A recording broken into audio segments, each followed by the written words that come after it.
Good evening, everyone, and welcome to the A-Level General English Seminar of 2023.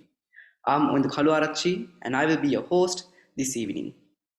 To begin today's proceedings, I'd like to invite today's lecturer, Mrs. Sagari Tharanga Wijesundara, the Senior Coordinator of the Royal College English Advanced Level Section.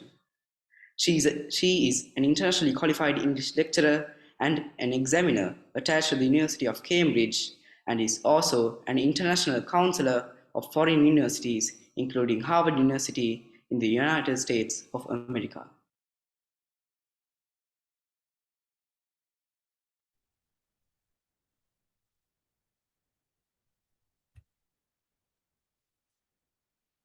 Hello, good evening, everyone. Hirun? Yeah. We haven't let students to turn on their mics. Is it okay if we let them turn them on? It's okay. Let it be interactive. Let them ask questions. It's all right. Sure.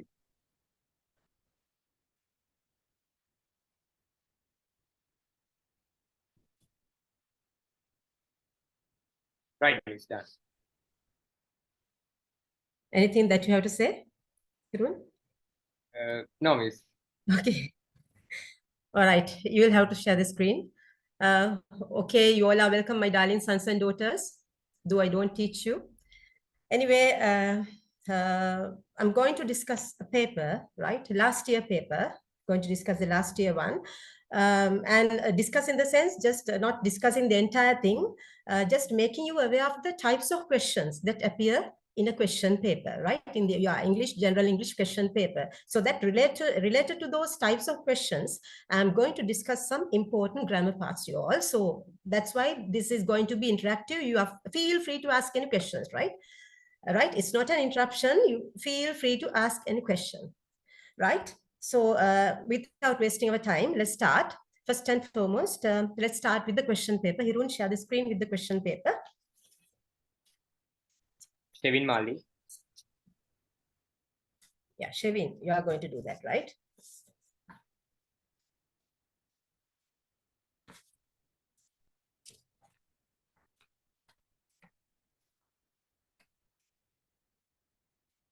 Right. Now, this is the first paper you all can see. When facing the exam, right, before answering, please go through everything. You have to strictly follow the instructions. Read instructions, carefully read instructions. Once you see the paper, don't get excited. Understand relaxedly, right? So with much comfort, face it. I'm going to give you that practice prior to the exam. So have a look at this first question paper. You all can see it's just 1 hour. You all can see it's 1 hour. So the very first question, it's under part A. For part A, the marks allocated are, you all can see 35 marks. 35 marks, right? Testing your grammar and vocabulary both in part A. Question one is based on prepositions, testing your knowledge on prepositions, right? So, right, have a look at this. Actually, it's not that difficult. Don't worry. You can see familiar prepositions. Just 5 are there and 5 marks are given to this. Let's try doing this as well. So when you look at it, I'm not going to read everything. Just can you quickly try? Right, the first one, which should be the first answer. A politician visited a village and had a discussion. What's the answer? Answer me, please. It's better if you can, quickly. Right? While discussing, let's do. And then I'm not going to give you time for this. For important grammar parts, I'm going to give you time. Right? To relax and answer, not now.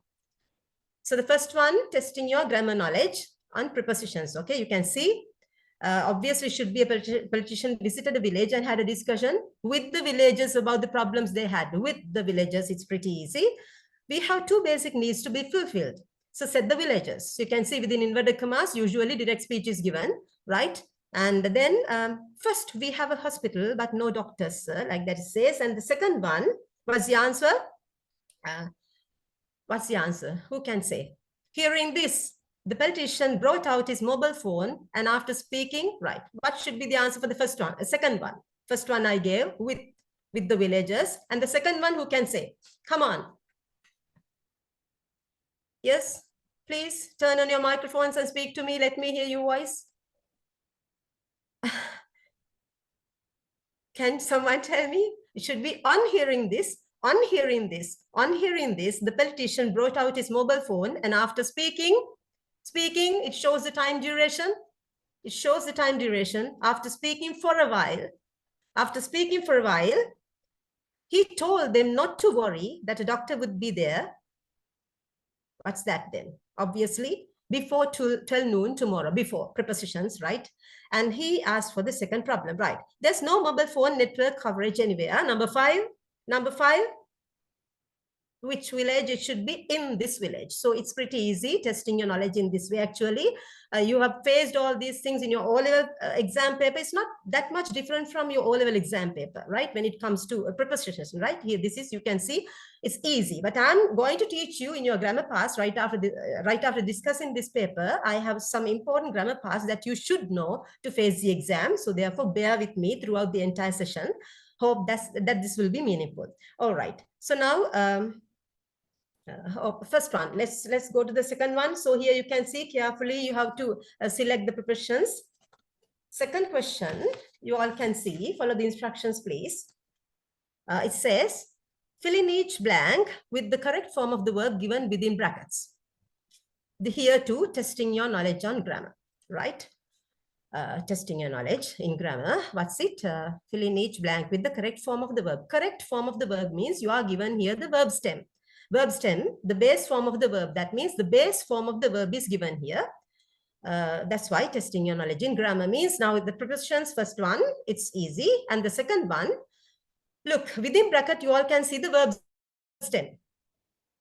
Right? We have to read. I'm just reading like this only in the first paper, not the second one. Second one is just writing, but I will give you instructions.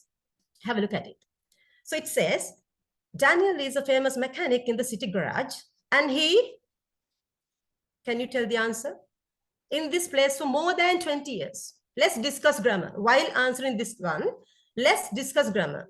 Right? Daniel is a famous mechanic in the city garage, and he, which should be the tense. Out of how many tenses are there in English grammar? There are many. I mean, how many altogether? Basically, basics one, how many are there? 12 altogether. Out of them, which tense is used here?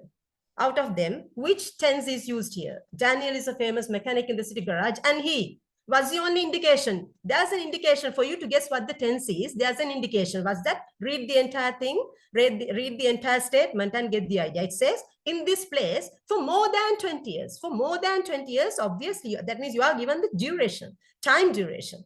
Here you are given the time duration. Time duration, it's a long period of time. Therefore, it should be present perfect continuous. Present perfect continuous, right? What do you mean by present perfect continuous? An action begins in the past and continues to the present. An action begins in the past and continues to the present. So it highlights about a long duration. Therefore, obviously, it should be present perfect continuous. What's the answer? He has been. Singular plural, he has been. They have been. He has been working in this place for more than 20 years. He has been working in this place for more than 20 years. So he, once again, the base form of the verb is given. The verb, that means the verb stem within bracket. So he, what's the base form of the verb? No. Most of the customers by their names and professions. No. What's the answer?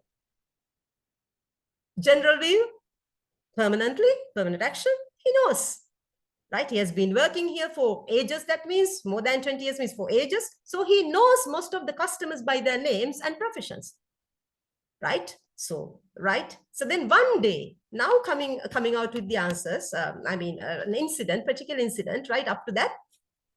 One day while the verb stem is removed. One day while he, so here you can see 10 marks, okay? 10 marks. So you have to carefully understand and do this. Right. One day while he, which should be the tense, valves from a car's engine, he saw a famous heart surgeon in the town. Once again, within bracket, you can see wait. So the full stop is after two blanks, right? So which should be the one?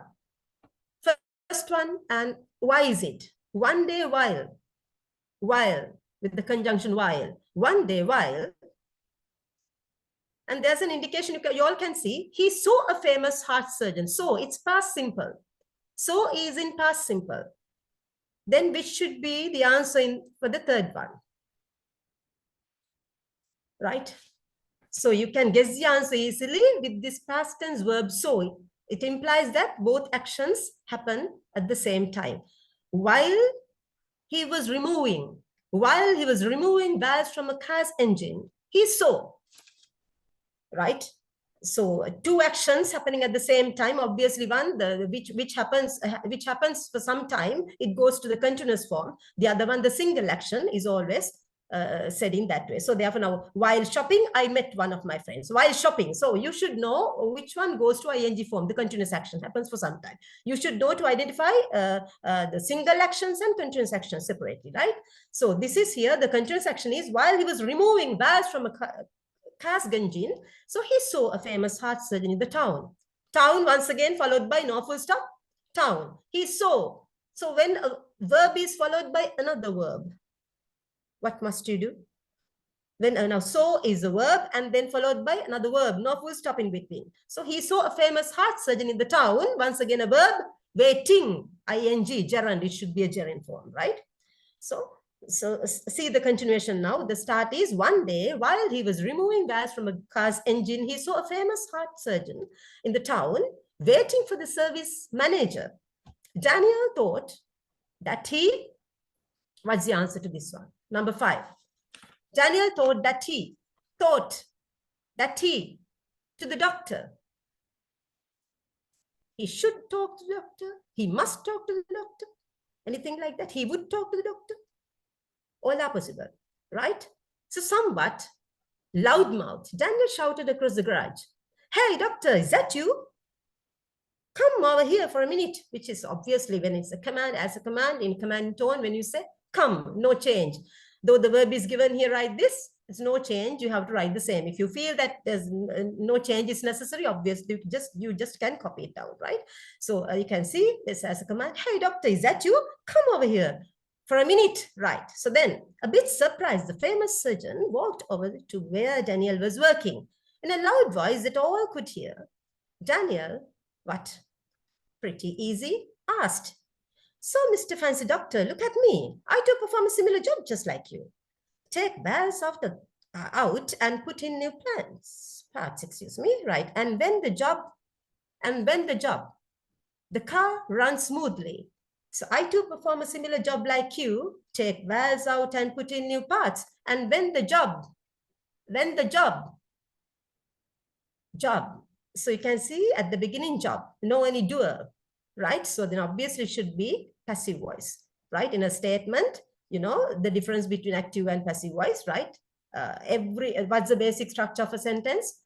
The basic structure of a sentence is subject, verb, and object. You all know that. The basic structure of a sentence is subject, verb, and object, right? So the difference between active voice and passive voice is, now if I ask that question, you may say passive voice sentences begin with the object. Then how come the basic structure of a sentence is subject, verb, and object? If the basic structure of a sentence is subject, verb, and object, that's applicable to both active voice and passive voice. The difference is not that. What's in that particular place? So when you get active voice sentence, in place of the subject, you see the doer, the one who does the action, that means the agent. And in passive voice, in place of the subject, you see the object of the verb, right? That's the difference between active voice and passive voice. So obviously here you all can see, what's it? And this job, right? So not any doer, so therefore passive voice. When the job is done, singular, generally past, present simple, passive voice. So when the job is done, the car runs smoothly, because entire thing is, you know, generally discussed, right? I mean, not referring to any tense.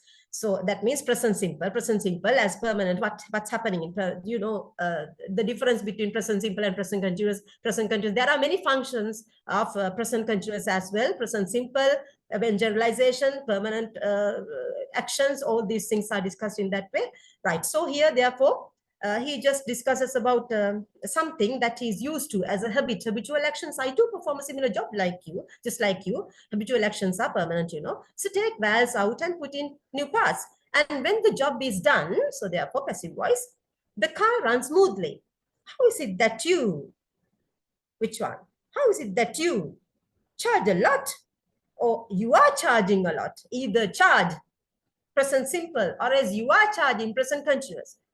right? What's the difference between you are charging and you charge? Just forget this statement. At the same time, while discussing, I'm touching some of the examples too for more clarification. So now what's the difference between I work here, I'm working here? If you take, now I work here, present simple. I'm working here, present continuous. The difference is, right? If someone asks the difference between present simple and present continuous, when you compare two things, right?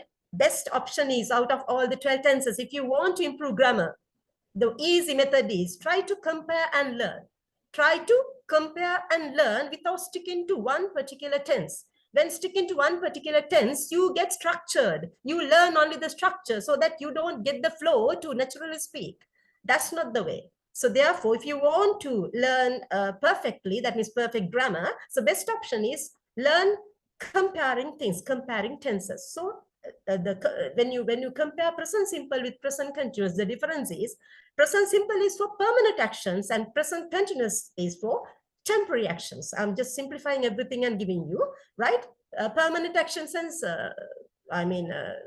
temporary actions in the sense, now I work here means you are coming out with your permanent job. I'm working here these days at the moment. So you can, just to show the temporariness, you can apply those phrases, right? You can apply those phrases just to show the temporariness. I work here, I'm working here. So here too, you can see, back to this question. So I too perform a similar job like you, just like you, take vowels out and put in new parts. And when the job is done, the car runs smoothly. How is it that you charge a lot when you, as a permanent action, you are charging? Both are correct. Either charge or charging, both are correct, right? Referring to the particular job he's doing as a permanent action, maybe, whatever. So how is it that you are charging, or else how is it that you charge a lot when you and I are basically doing the same thing, right? Scroll down, please.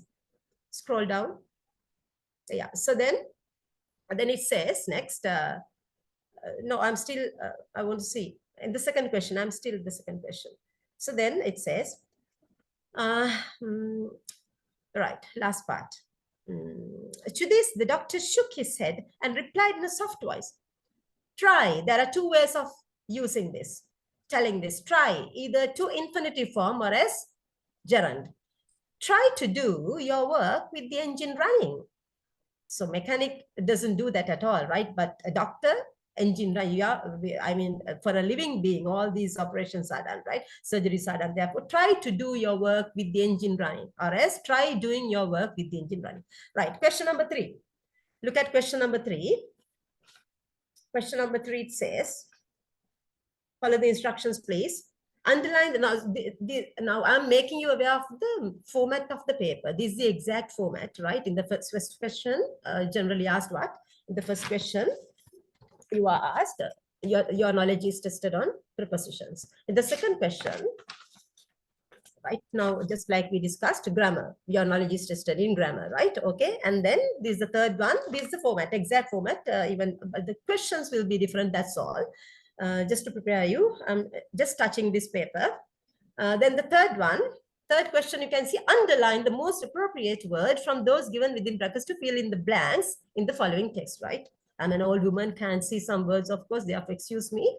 And even a bit drowsy because we had Saga musical extravaganza last night, so I stayed awake a lot, right? It's all right. So question number 3. Underline the most appropriate word from those given within brackets to fill in the blanks in the following text. So follow the instructions. If it's to underline, better underline. Don't go to write it. So never mind, even if you write, you will be given marks. But it's just a waste of time. It's just a waste of time, right? You have been asked here to underline. So when you keep writing, so you will lose your own time. So therefore, the best option is to do that quickly. You can make it. So which one is the answer? Which one is the answer here? Tell me. Yeah. Do you know how hunters of old times used to trap monkeys? A father asked. So asked is easy. His child, nothing. Quickly, let's go. Rather than chasing them up a tree or shooting, what? Some arrows from below. Some. Right? I'm teaching you. Right after this one. Right. Rather than chasing them up a tree or shooting, some arose from below, right? They would put a heavy glass jar with a narrow neck on the floor and put the monkey's favorite food inside. It's hard for me to see the screen. I'm using this.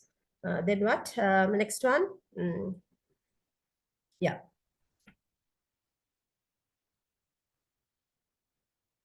So they then step back and hide. Conjunctions. It's something miscellaneous exercise. You all can see miscellaneous exercise. They would then step back and hide, expecting the innocent animal to approach. When it did, the monkey would reach inside, grab a fist of wood, and try to pull it out. What's next? Conjunctions. The narrow neck of the jar would stop the poor monkey from getting. However, obviously, contrast should be shown, right? However, the narrow neck of the jar would stop the poor monkey from getting.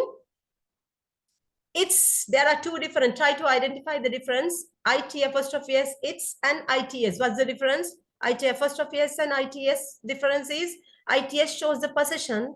IT apostrophe S is a contracted form of it is. IT apostrophe S is a contracted form of it is, right?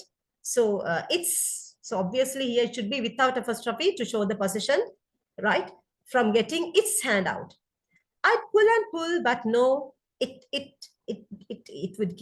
would, that means pull and pull, but no, but to no avail means what do you mean by to no avail? Fail to achieve, right? So there was simply no way to get the hand out of the jar. Scroll down, I can't see. Right, yeah, I'll read this. Yeah. Get the hand out of the jar, right? Number 7, question number 7. Before that, we have missed that part. It should be, but to no avail. There was simply no way to get the hand out of the jar without. Can you see that? Some parts are missing. Question number 6. Can I see question blank number 6? All right, without releasing the food. Without releasing the food. It should be without releasing the food, right? Without releasing, without followed by ing form. Right, then next one.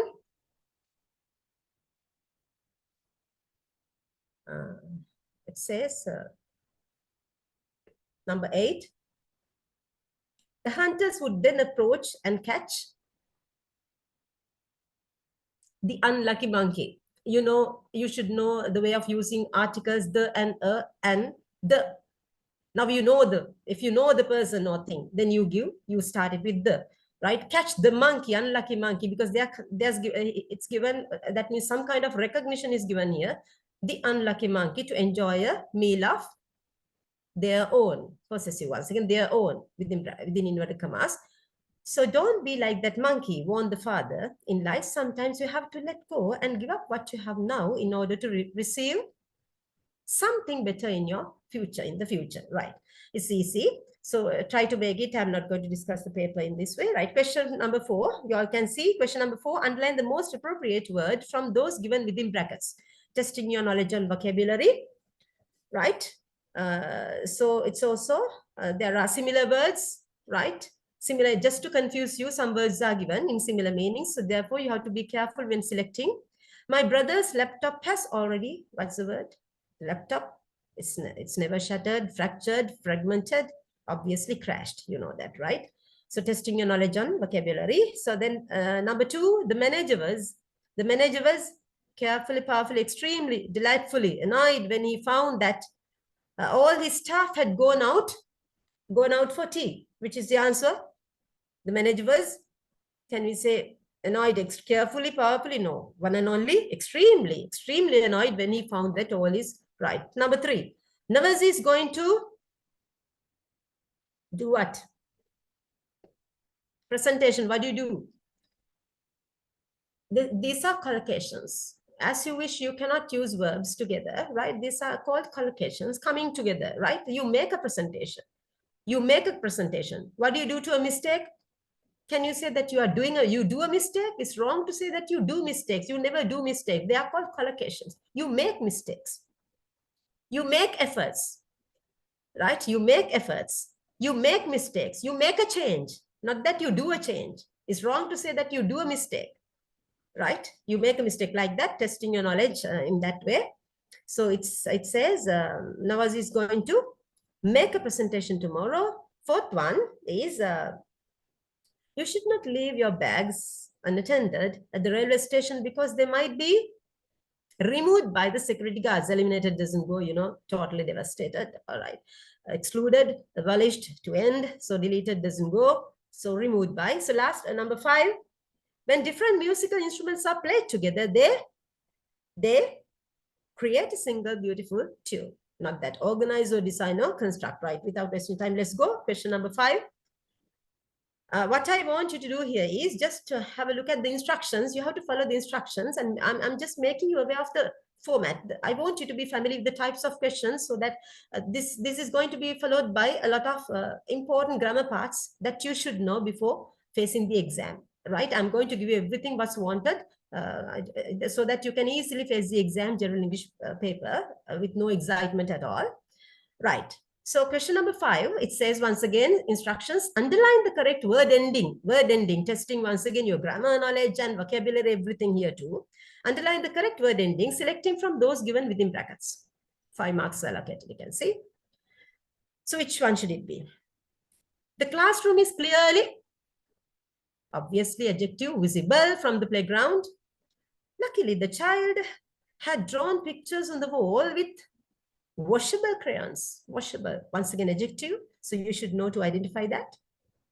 Number 3, the applicant selected for recruitment, noun. After an interview will be given appointment soon, right?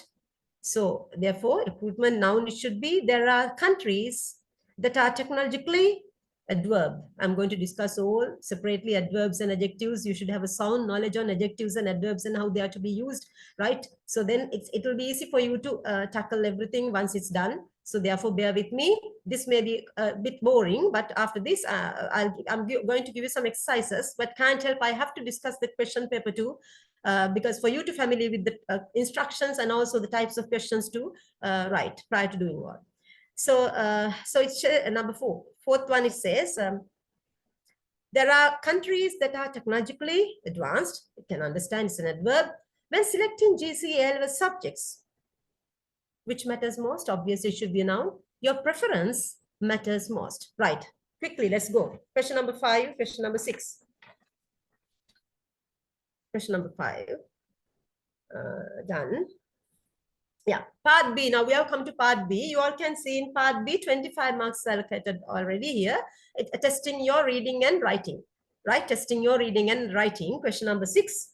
Underline the option that best expresses the meaning of each of the sentences given below in bold print. In bold print, so you have to guess sometimes. So related to this one too, I'm going to touch so many right after this one. So here just a few miscellaneous exercises are given based on all the grammatical parts. That's the nature of an English paper, right? Therefore, I'm just going to discuss separately related to these types after this. It says question number 6, underline the option that best expresses the meaning of each of the sentences given below in bold print. The first one, it says, Sri Lanka still has the chance of victory in this test match against India. That means, still has a chance means Sri Lanka may win the match. Suppose now, when you say now, what's your understandability should be how.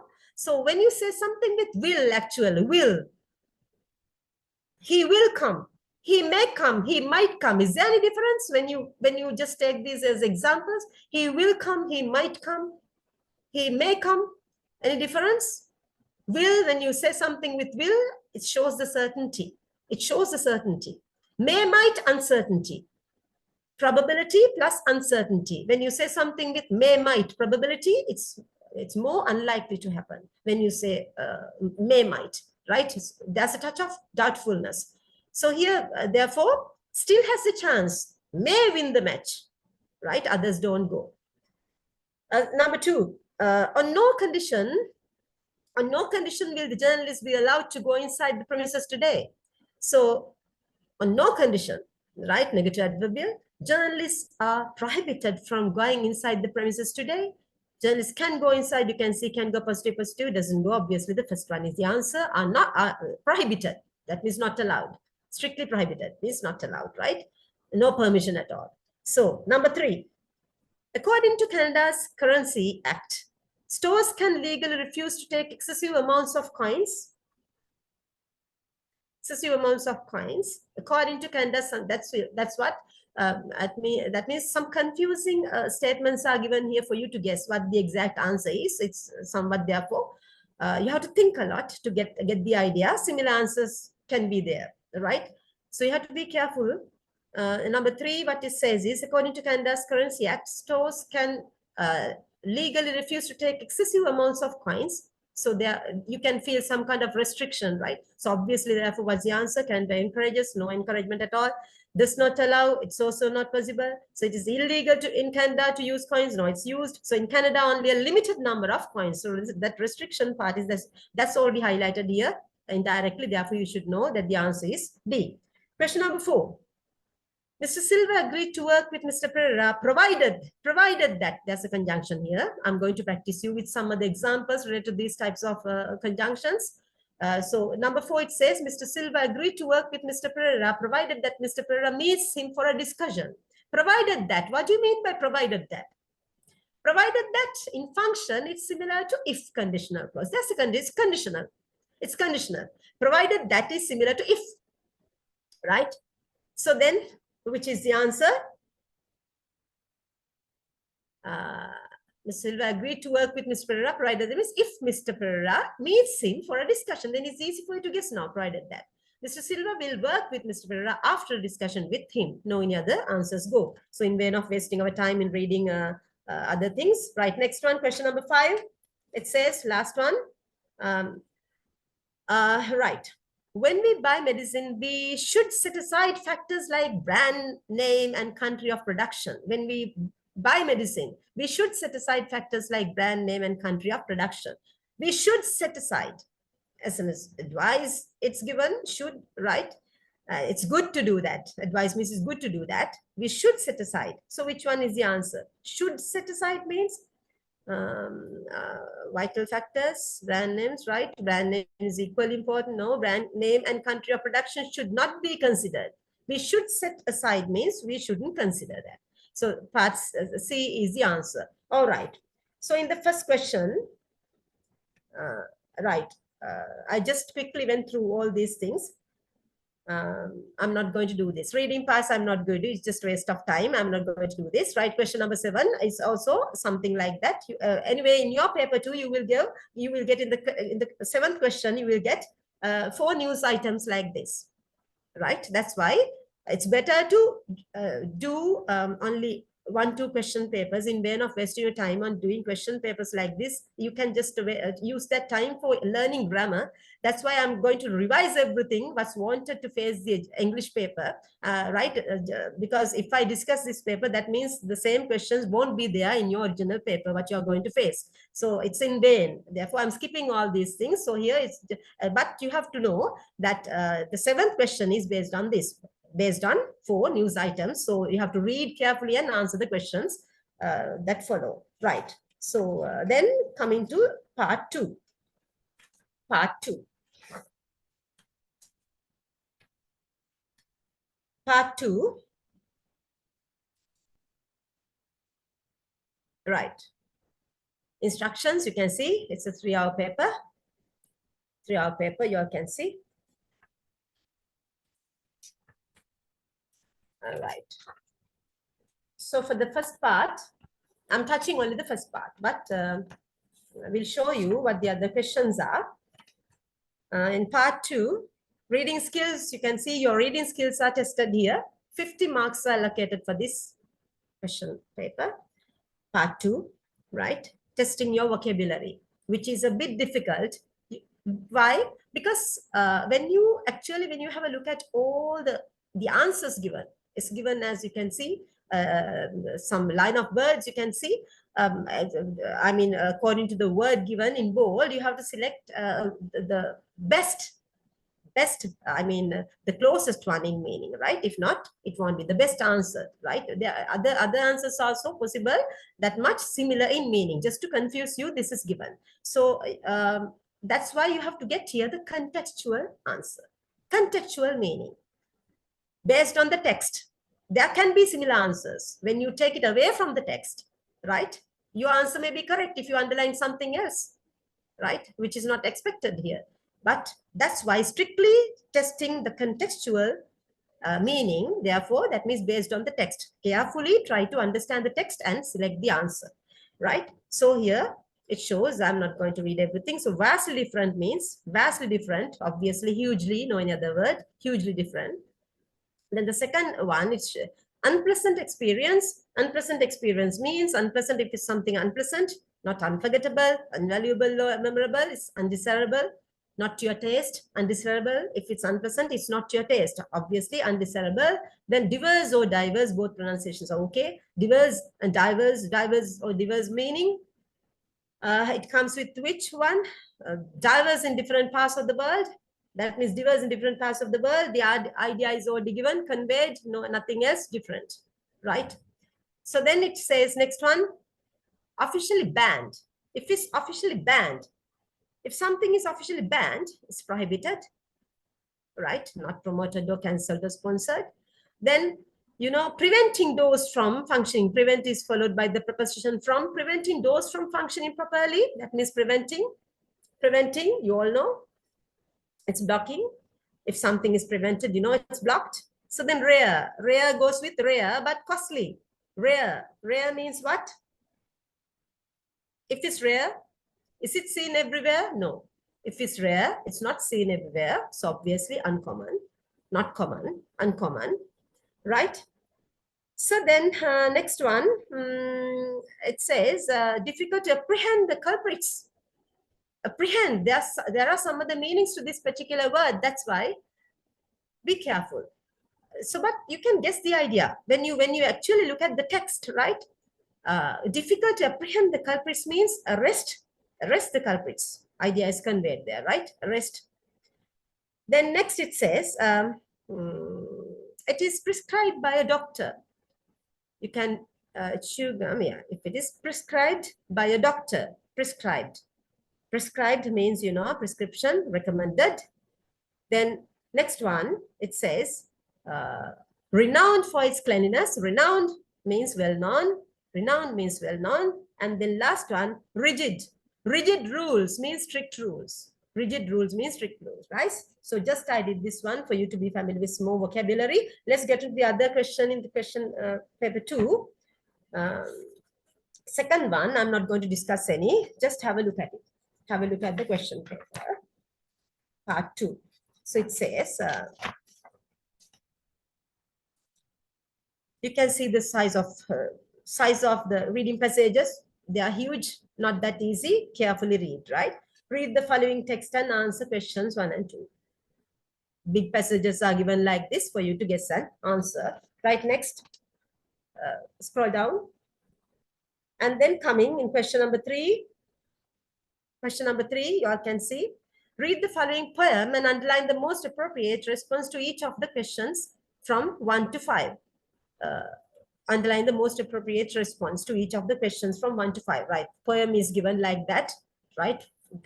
The outline is even enough. Outline is enough. No need to go into the depth of what's discussed in a particular poem. That's in English literature. Here, just testing your knowledge and understanding. So therefore, no need to go into its depth means no need to extract what's deeply discussed here. Just the outline is enough. So with that outline, you can easily answer. So do like that.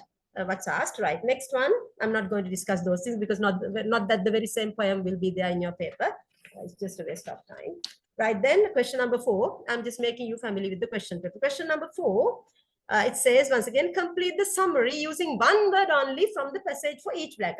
I have to just specifically highlight here.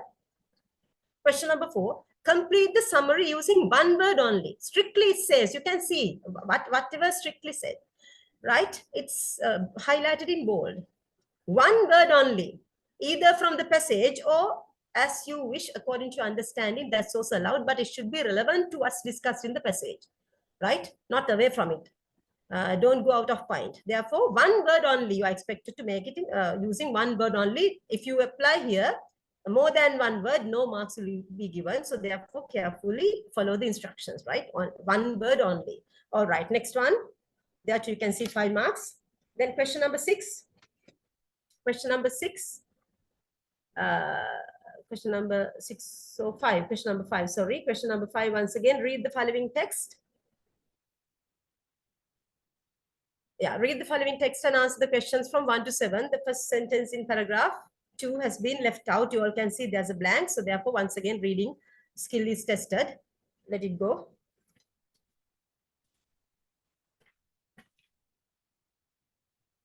You can see the number of questions asked. Then coming to part B. 25 marks are there for part B. Dialogue forms, spoken phrases, right? Now here, dialogue forms, especially highlighted, you all can see dialogues, 25 marks, part B, question number 6. Dialogues means, I'm just asking a question here. Is there a difference between spoken phrases and written English? Yes. Right? There's a vast difference between spoken phrases and written English. Written English with proper grammar, that is formal language. When writing, you have to follow formal language, right? When for spoken phrases, you have to follow informal language.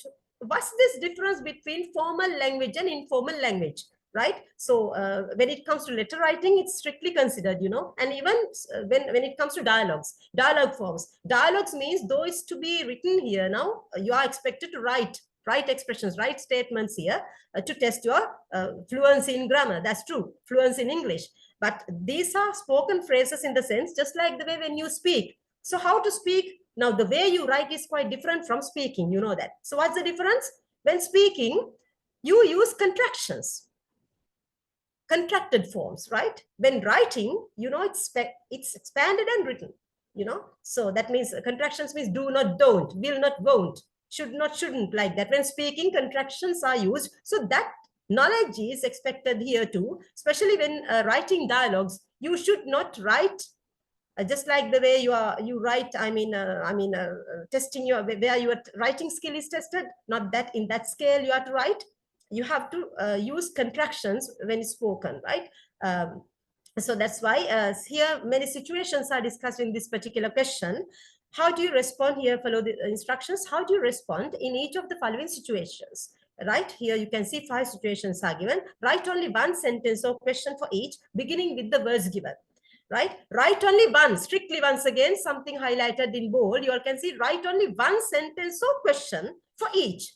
You are expected to write only one sentence or question for each, beginning with the words given. They have already, you all can see they have already given the start.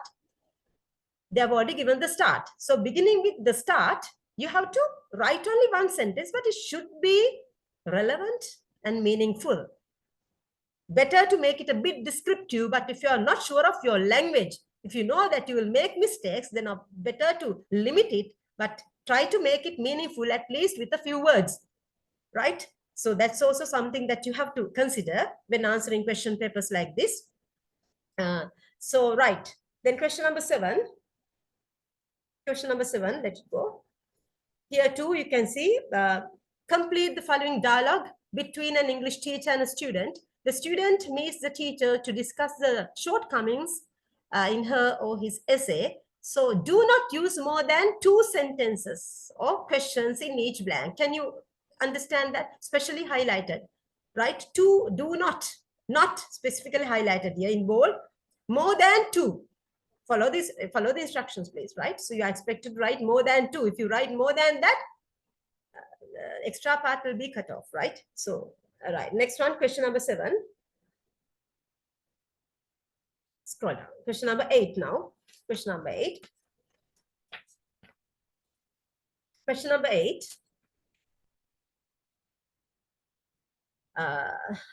Obviously writing. 15 marks, you can see 15 marks. So here it says, your mobile network provider has disconnected your connection. You have settled your bill, but your connection is still unavailable. contact the customer care center and make a complaint. Write out the dialogue between the customer care center operator and you. Each one should speak at least 5 times. Now here, look at question number 8. That's also something that for you to consider. Instructions, look. Each one should speak at least. Each one should speak at least 5 times. Each one should speak at least 5 times. At least 5 times means there should be 5 statements from each. That means there should be altogether 10. There should be altogether 10. All right. I try to understand like that. Then question number 9.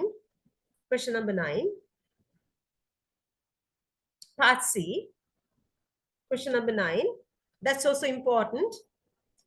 Select any 5 words from the list of nouns, verbs, adjectives, and adverbs given below and use each one of them in a meaningful sentence. Once again, can you see what's involved? Meaningful sentence. What do you mean by meaningful sentence? Let's see. First, have a look at the question.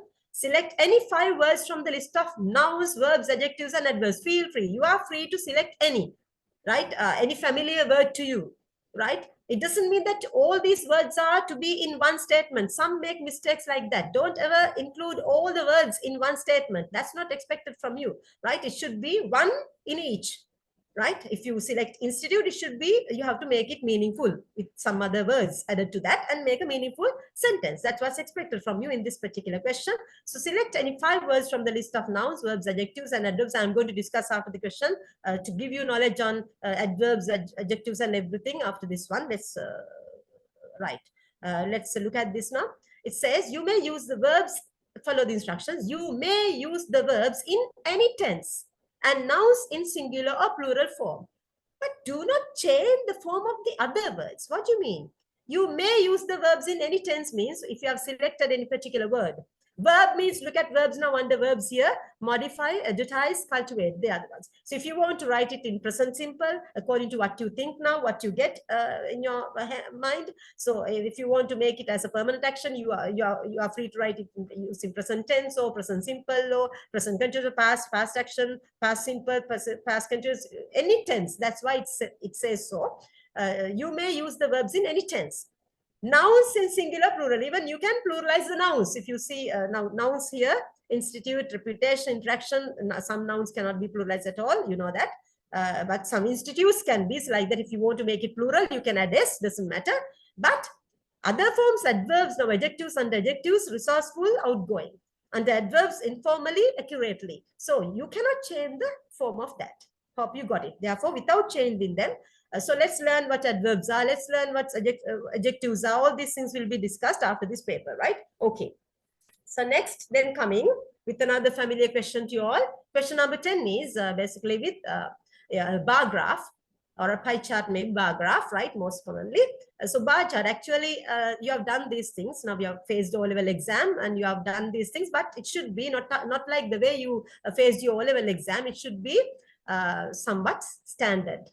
Okay, standard in the sense comparative forms, superlative forms in with more powerful vocabulary, standard English. So that's also expected. Doesn't matter if it's correctly written. You are given marks. Don't worry. Anyway, I'll teach you. I'll just give you some knowledge on those advanced vocabulary. What's wanted, right? After this one. So I'm not going to discuss right now here. Let's take some other things. Right. Next one. Question number 11. Writing once again, 15 marks are allocated here. You can see question number 11. Imagine that your friend spends quite a lot of time on watching TV series. Write a letter asking him or her to stop watching them and use time meaningfully. Use about 100. So strictly saying what's it? What's in bold? You have to focus on that. 100 to 125 words. Try to limit it, okay, within the word limits. Try to keep within the word limits. If not, you will lose your own time, right? So therefore, it's better to stick to that. 15 marks are given here, and actually you should know to sort, whatever into paragraphs. So sort your text into paragraphs.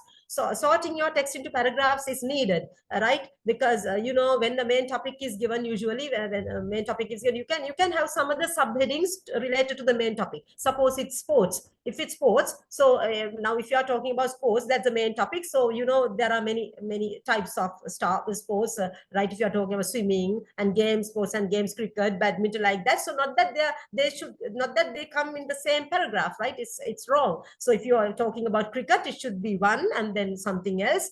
When you want to diverse the discussion, so then get into another paragraph. So like that, you have to sort it out, right? It's needed. Paragraphing is needed when writing questions, essays, right? And there should be proper organization, right? Proper organization. Now how marks are given here. Your content, thundering and lightning, heavy downpour, but I'm doing. So no, it's okay, right? Hopefully nothing will happen, right? So content 5 marks and language 10 marks. Content 5 marks and language 10 marks here. So your language means your vocabulary, grammar, everything is tested. Be careful therefore. Next one, last question number 12. No, not the last one, before that. Question number 12. Imagine that the students of grade 12 and 13 class of your school organize a cultural festival. So write a letter to the principal of your school asking for permission to organize it. In your letter, include the following. Right now, here obviously you can see that it's a formal letter. There's a big difference between formal letter and informal letter. Formal letter, what's the difference? As I discussed a couple of minutes ago, formal language means no contractions are allowed in formal language, right? In writing, when it comes to informal language, right? Contractions. Formal language, no contractions, right? So, and there are some other words too to be considered. And when you're writing a formal letter, right, I'm going to discuss the format of a question, the letter. When you come to the format of a formal letter, the sender's address, it should be written, that should be the first one, and with commas and followed by the date. And then receiver's address, and whoever it's going to be. Then the salutation, you know what the salutation means. Then you have to use a comma. And right after the salutation, you have to give the heading. Obviously, if it's a formal letter, there should be a heading, right? There should be a heading right after the salutation. Not before the salutation, the heading is written. The heading is written after the salutation, right? So, and when writing the heading, what are the rules that you have to follow? When writing the heading, the rules that you have to follow are, actually you have to capitalize the first letter of each and every word, except the preposition and the article. You know what articles are? And the. Better to use noun phrases than going to verbs, right? Better to use noun phrases in the heading. So when writing a heading, right, make sure that you are writing, make sure that you are capitalizing the first letter of each and every word, but not the prepositions. Now you do know what prepositions are, so you shouldn't capitalize the prepositions, only other words and the articles also not to, right? So, and then the body of the letter, then right after that conclusion, I'm going to discuss all these things. There are some activities that you are going to do so that relaxedly you can learn. Just highlighting these things. Right, next one. So in the letter writing here, next one, in the last question, here 2 marks, format for the question 13, question number 12. For the format, 1 mark, content 4 marks, and language 8 marks. And organization is strictly considered, organization 2 marks. That's how 15 marks you get. And then last one, question number 13, it's a decision has been taken to allow the GC advanced level students in Sri Lanka to take part-time employments. Some agree with this while others disagree. Write an essay giving your opinion. Use about 150 to 200 words. So it's an essay once again. So 20 marks, you can see. Testing here, content 6 marks, and language 10 marks, and organization 4 marks. Right here, just like I said, you have to, sort it out in paragraphs, right? So paragraphing is needed here too, just like when getting the main topic. Similarly, you have to diverse the discussion, and so that it will be easy. Right, now I'm going to discuss some important grammar parts related to these question papers, because you are not going to face the same question paper. So in vain of discussing this one, and in heavy lightning and thunder, I'm continuing this one for you. So therefore, right, let's learn some grammar. So how to write a letter, right? And what's this difference between formal and informal language? What's the difference between formal and informal language? How to write a letter, right? So have a look at the first one. Sometimes there can be an email, right? There can be an email, so you can understand email. You don't have to write the address. Usually they give the address. It's in books and given. So so you can see the difference between formal language and informal language. Look at it. You can see the start. I'm not going to discuss, read out anything, right? Quickly highlighting the most important parts that you should know, right, to make you aware of the formal, informal language difference, because it's needed when writing letters and spoken phrases, just like in dialogues, right? Okay, so the start is, you all can see, hi, Tony and Sarah. Hi, Tony, great to see you. Great to see you. Look at the way it starts, and even the salutation is not the, you can see it's not the formal way. So obviously this is informal language, right? Informal language. And look at the conclusion too, lots of love, Paul and Pam, like that, lots of love. Not formal, it's informal. So if you're writing a letter, informal, if you're writing an informal letter, so this is the language expected. Understand? So don't make it formal by adding the formal language. Then that's also strictly tested. Therefore, you may lose marks, right? So right here too, the other there's another question letter. The start is, dear Rob, it was so good to see you. You all can see, right? Once again, according to this start, right, you all can see it's somewhat friendly, right? It's friendly. It's also informal, because look at the conclusion to love, Jane, right? So it's also informal, right? Other one, other page. Let's learn what's this informal and formal languages, right? Is there a way to zoom it a bit? The first part, can you make it readable? All right, right. Hope you all can see. This gives you the difference between formal and informal language, right? This gives you the difference between formal and informal language.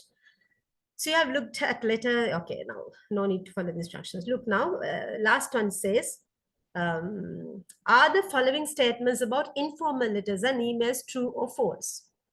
Are the following statements about informal letters and emails true or false? So look at the first one. You can begin with dear Rob, hi Rob, or just Rob. Is it okay? When informal letters and emails, is it okay? Is it true? You can begin with dear Rob, hi Rob, or just Rob. Is it allowed? Is it true?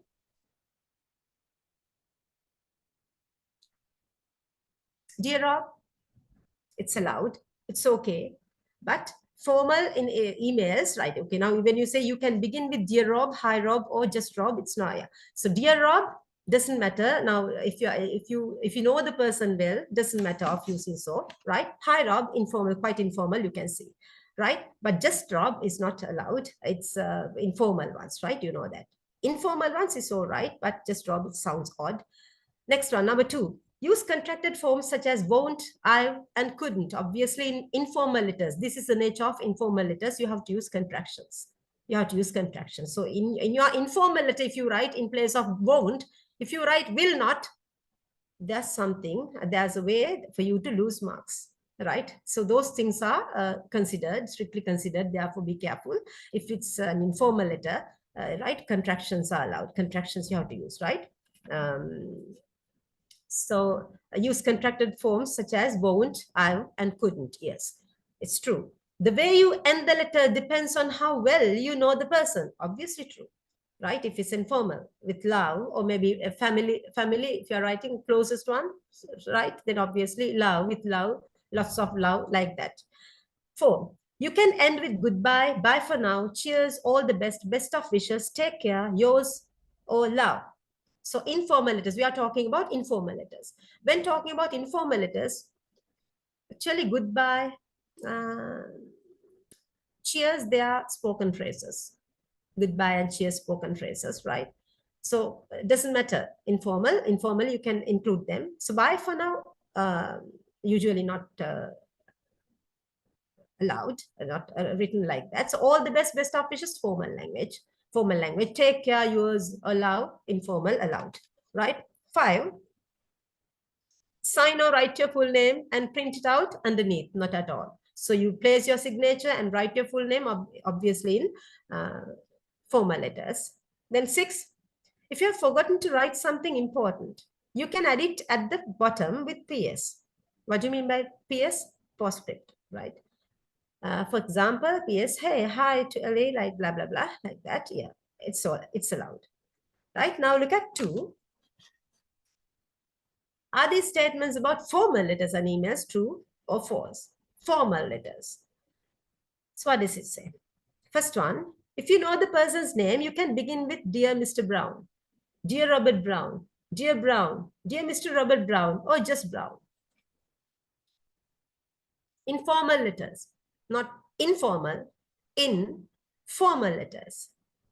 If you know the person's name, even in a formal letter, if you're writing a formal letter, right, official one, if you know the person's name, never mind of addressing Dear Mr. Brown. But what's the way of addressing?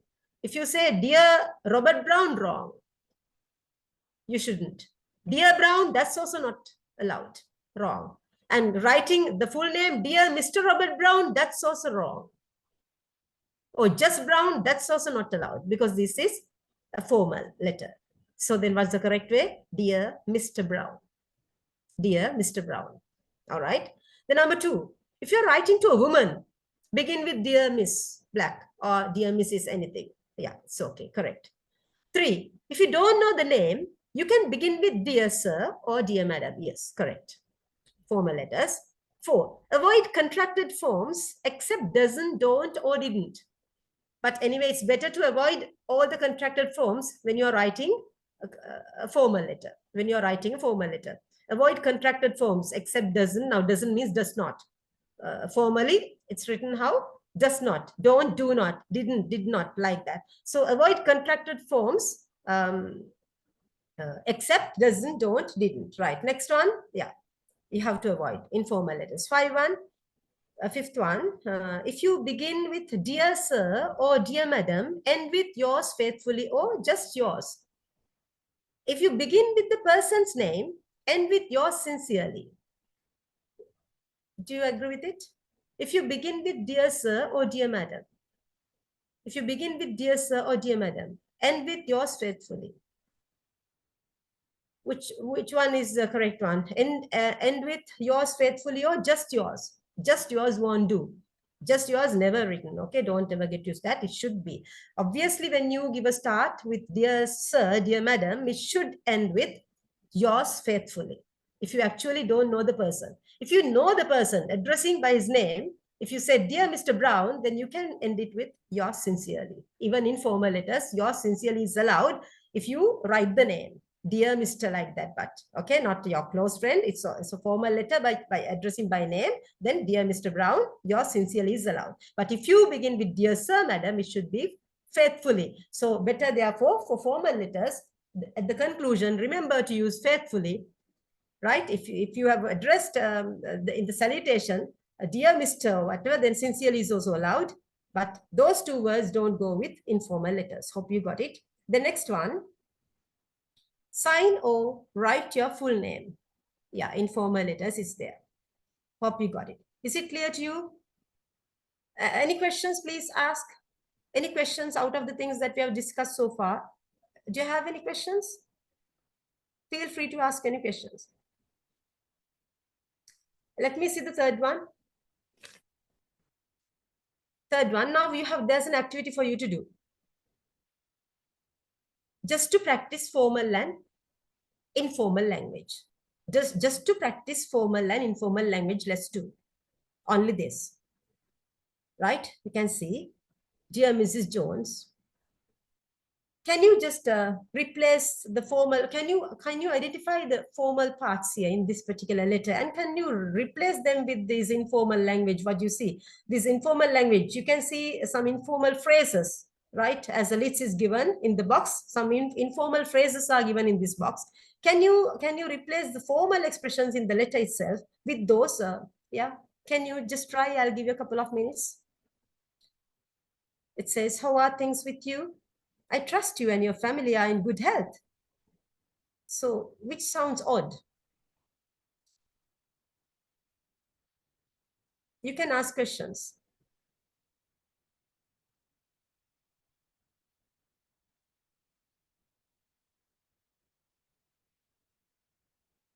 Anyone willing to talk?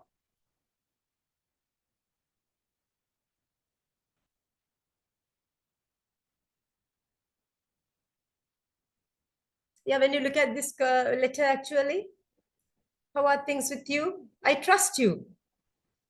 It sounds odd, right? I trust you in place of I trust you.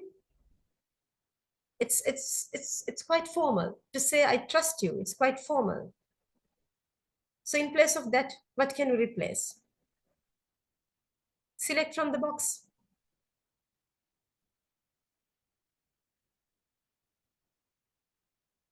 In place of I trust you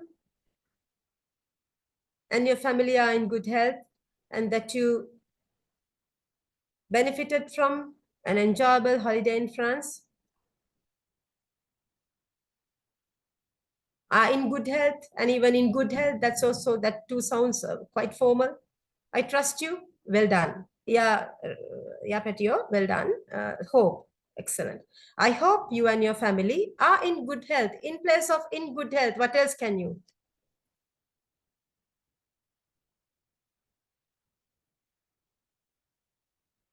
I hope you and your family in place of are in good health. Well done. All well. All well. Happy to see you answering. Okay, all well. So then, and that you benefited from an enjoyable holiday. You know that they are formal, that's formal language, formal phrases. You benefited from an enjoyable, had a great time, excellent, well done, had a great time, great time. So then in France, and I went to the mountains for a few days with several acquaintances. Sounds formal. Several acquaintances. Who are acquaintances? What's acquaintanceship? Who are acquaintances? Acquaintances means people known to you, but not that much closely, right? A few friends, well done. A few friends, well done. Yeah, Petio, well done. Good answering. A few friends. Please find enclosed a photo of us once again. Please find enclosed a photo of us once again. It sounds formal. Which goes with it?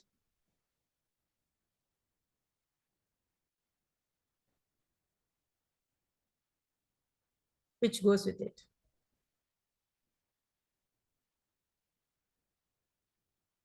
Please find enclosed a photo of us at an ancient temple.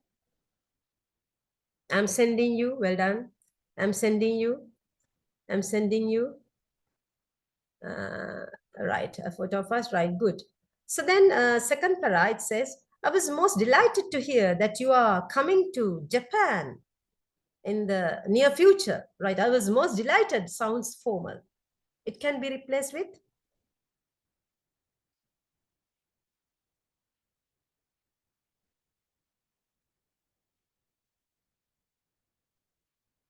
Good, well done. It's great news. It's great news that you are right. Then what about the other part? It's great news that you are coming to Japan in the near future. That too sounds formal. In the near future. To Japan soon. Good, soon. Then, yeah, you didn't specify the exact dates. Specify the exact dates. That's also formal. And I would be grateful if you could say, yeah. Right, okay, once again, have a look at it. You didn't specify the exact days. You didn't Save in exactly, right? Save in exactly, right? Good. So then after that, full stop. I would be grateful if you could supply them to me. So now just imagine, at the same time, learn informal, formal, both. Okay. Now I'm not, this is the last one. I'm not going to touch anymore informal language and formal language. That's why both are here. So you are replacing informal phrases with formal ones. So formal ones are here in the letter and informal ones are here. Therefore, learn both at the same time. So you can place all these things when writing informal letters and formal letters. So here it says, right, then what about the other one? I would be grateful if you could. Obviously, it's formal. It can be replaced with, please let me know. Well done. Well done, Pute. Well done. Please let me know. Then it says, grateful if you could supply them to me. I will do my utmost to ensure. I'll do my utmost to ensure. That's also formal. Ensure, formal language. It goes with, I'll do my best to make sure. Right, well done. I'll do my best to make sure. Then, I have some time free in, yeah, look at now, to ensure I have some time free in order to be able to accompany you around Tokyo. In order to be, it sounds, formal, right? Make sure. How can you say? Able to be accompany you? It's official. It's formal.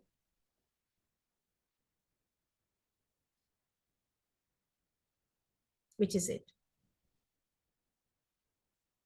I can show you. Well done. I can show you.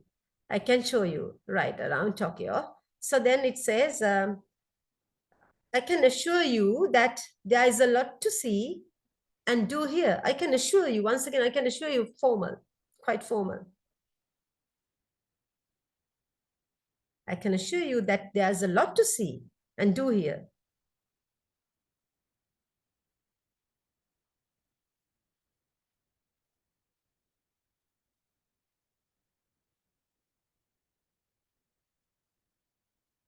Believe me. Great. Well done. Believe me. Believe me. So then, right. So it says then, the shops here are of a very high standard too. Of a very high standard too. That sounds formal as well.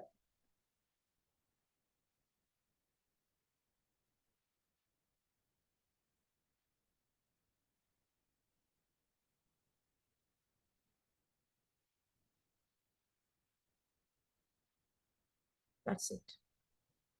Absolutely fantastic. Very correct. Right. Absolutely fantastic. Then, so it says too. So, so we'll no doubt end up buying excessive quantities of clothes. No doubt end up buying excessive quantities of clothes. That's also formal. It can be replaced with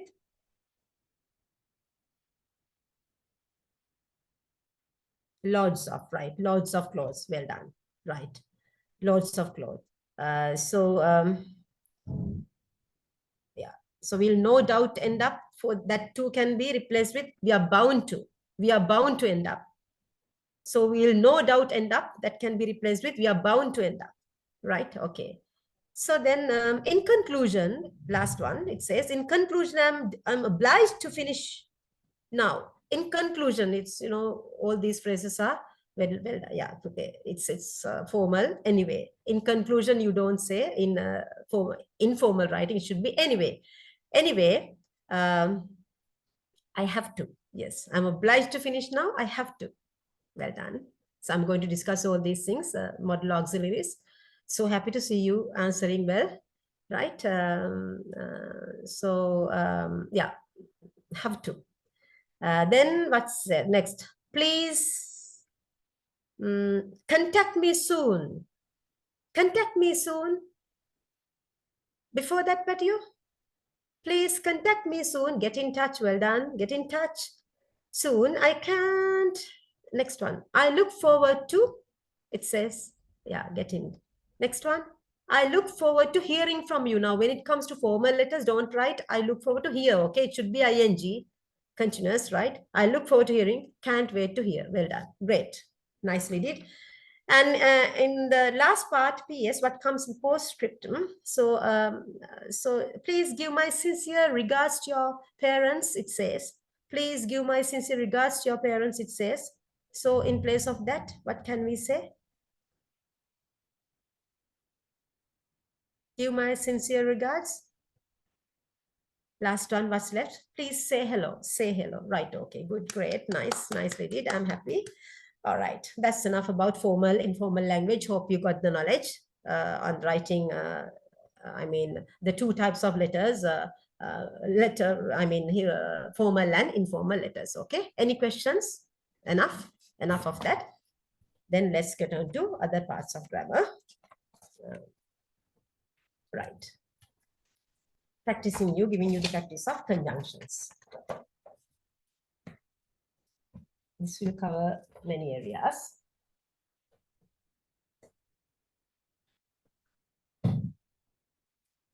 So all these grammar parts I'm going to discuss are related to your question paper, right? So that's why I just showed you the exact format that you have to be familiar with so that easily you can handle.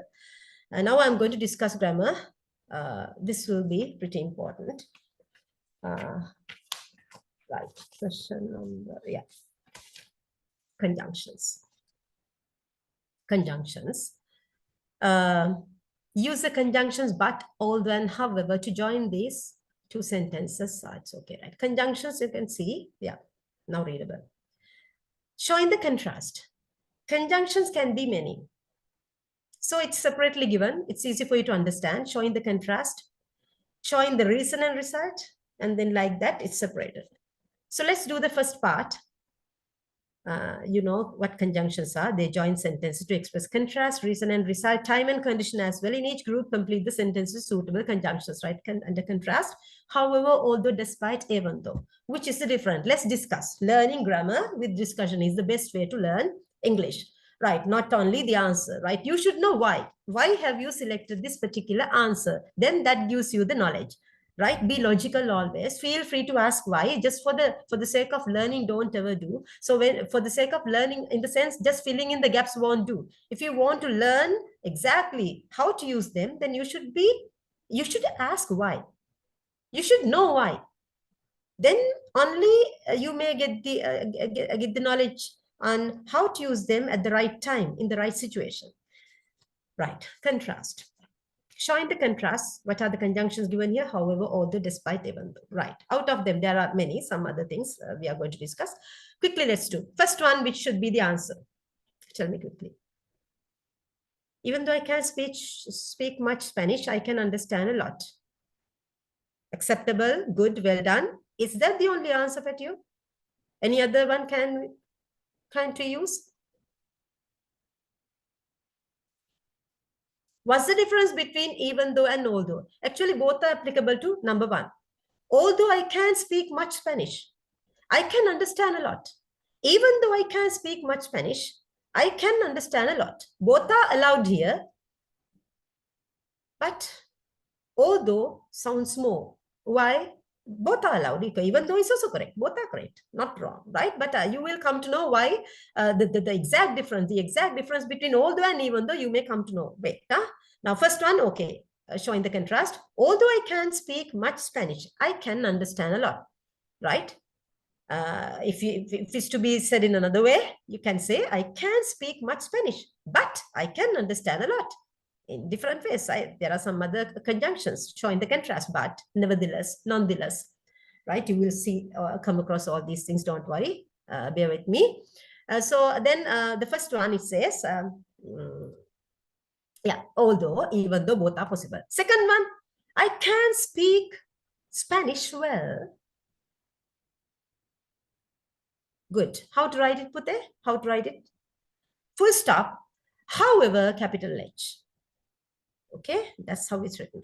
However, comma, I can understand most things. 3, he can speak Spanish well. Can you guess the answer? All right, now compare. Patio. Wait, that's why I want to compare now. I want you to compare number 1 and 3. Compare the first statement with the third one. In the first statement, I asked you to use even although and even though. Both are allowed. Right? But the closest one is although. Why? Look at number 3. What difference do you see between the two? In the first one, how does the third one differ from the first? How does the third statement differ from the first one? It says, now I can speak much Spanish, but I can understand it. Doesn't mean that it's excusable.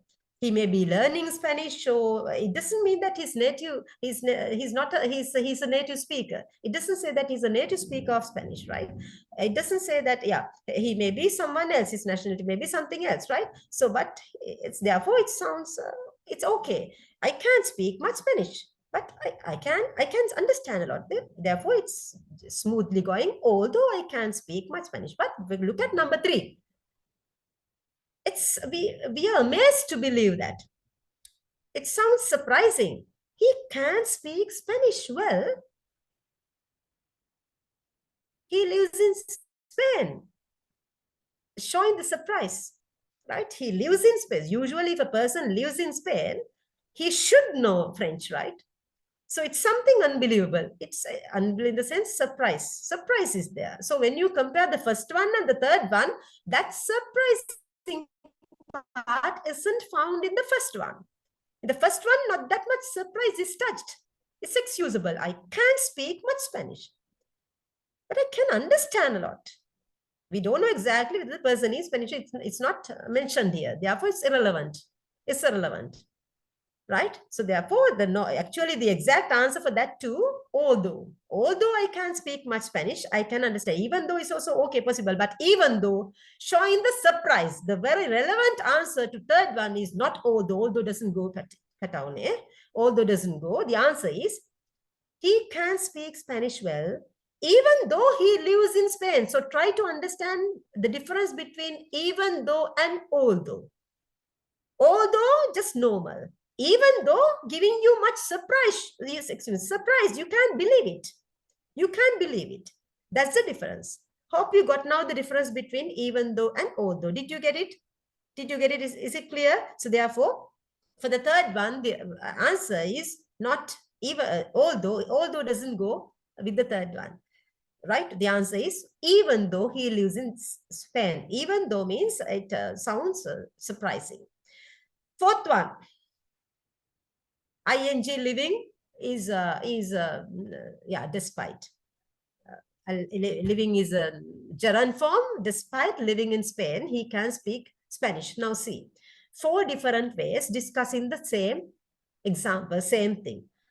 Same thing is said in 4 different ways, right? So you too should know to say in the same way, right? Same idea is conveyed in many different ways, right? Different contrasts. Yeah, okay, right. Hope you got it. Reason and result. Let's quickly do reason and result. I didn't sleep well last night. Follow the right. When selecting conjunctions, please be concerned of the punctuation marks. Okay, punctuation marks. There's a comma. So I'm tired. Very correct. Well done. I didn't sleep well last night, so I'm tired. Number 2. I'm tired. I didn't sleep well last night. Right. I'm tired because I didn't sleep well last night. I'm tired as I didn't sleep well last night. I'm tired since I didn't sleep well last night. All are okay. All are okay. Because, as, since, all go. Next one. I wanted to go, but since it was late, I decided not to. As it was late, I decided not to. Because it was late, I decided not to. All go. All go. 4. John can't be here today. I've been asked to chair the meeting. As John can't be here today. Because John can't be here today. Since John can't be here today. All go. 5. He always looks. He always looks. So innocent, well done. He always looks so innocent that he gets away with murder. He always looks so innocent that he gets away with murder. Next one. He is such a terrible liar that no one believes him. Good, well done. Right, time. Time.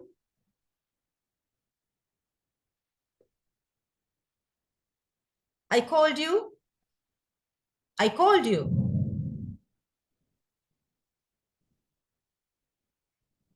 As soon as, Petio. As soon as. Not as soon as, right? I called you as soon as I could. Only that. I called you when I could. Both go. I called you when I could. I called you as soon as I could. Number 2, he refused to talk to the police until his lawyer arrived, right? Even after his lawyer arrived, when his lawyer arrived, grammatically correct, but situationally wrong. Therefore, right, you have to understand the situation as well until his lawyer arrived. 3, I feel sad whenever I hear that song. Good. 4, they were burgled. They were burgled. Since they were, no, that you, they were burgled. They were away on holiday. While they were away on holiday. 5, I've known her since I was a small child. I'm just okay, just discussing a bit. I've known her since I was a small child. Why here present perfect simple? Now, since I was a small child, now still you know. It means still you know her. So that means you came to know her a long time ago. Something began in the past and continues to present means obviously should be present perfect continuous. It should be then I've been knowing. It's pretty wrong to say that. Okay, this is the correct right answer. Quite right. I've known her. But why is it in present perfect simple? Because of what rule? You should know that. I mean, now, when it comes to my career, I've been teaching for 30 years. Still, I'm in teaching service. I started teaching in 1994, 30 years ago, right? So I began the career 30 years ago, still in service means it highlights a long duration. So even it doesn't mean that all the long, now I can say I've been conducting, I've been teaching you since 6 o'clock, 6:30 or whatever. Still I'm doing. So something like that. If you want to highlight a duration, the one and only tense is present perfect continuous. So here too, it highlights the same duration. So then why isn't it in present perfect continuous? You should know why. Why is it in present perfect simple? Because no is a state verb. No is a state verb. There are types of verbs, you know, state verbs describing the state only. Other verbs describing the action. All the action words have their ing form. Teaching, dancing, singing, anything you can act and show. So they go to their ing forms, whereas state verbs describing only the state never go to ing form. So in such cases, what you have to do is, wherever you see a state verb highlighting a long duration like that, that should be said in present perfect continuous, then you can't say that in present perfect continuous. It has to be in present perfect simple. That's the theory here. Therefore, we can say I've been knowing her is wrong to say. Therefore, what's the answer? I've known her, because know is a state verb. Can you act and show? No, no. Teaching you can show in action, right? Like that. So I've known her since I was a child. So usually with present perfect continuous, the two words, special words are since and for.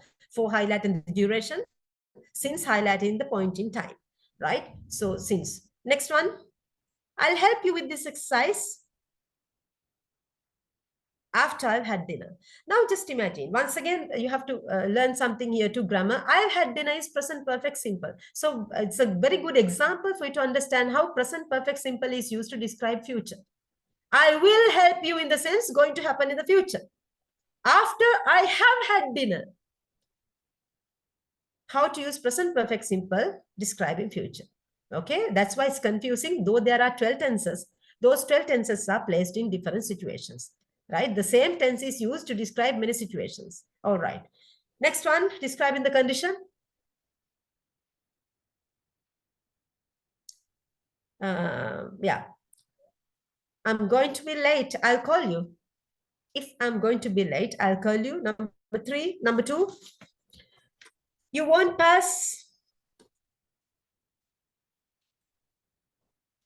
unless you work harder. Take an umbrella in case it rains, right? Good. You can borrow my car as long as, all right. Let's have further practice. Look at the other side. Conjunctions. Can you zoom it a bit? I can't read them. Yeah, you have to. Yeah, mine is too small here. I can't read. Yeah, rewrite each sentences in different ways, using the words in the box. The bank robber wore a mask. No one recognized him. First conjunction, first one is so that, so as not to. First one, the bank robber wore a mask so that no one recognized him.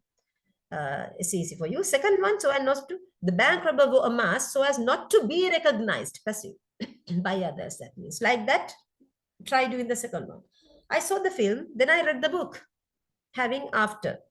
2 sentences. If you can speak out, it's okay. Without typing, feel free, doesn't matter. I saw the film, then I read the book.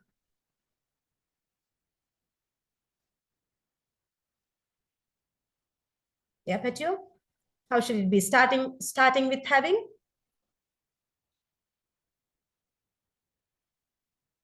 Having, then obviously followed by past participle verb. Obviously followed by past participle verb. Having seen the film,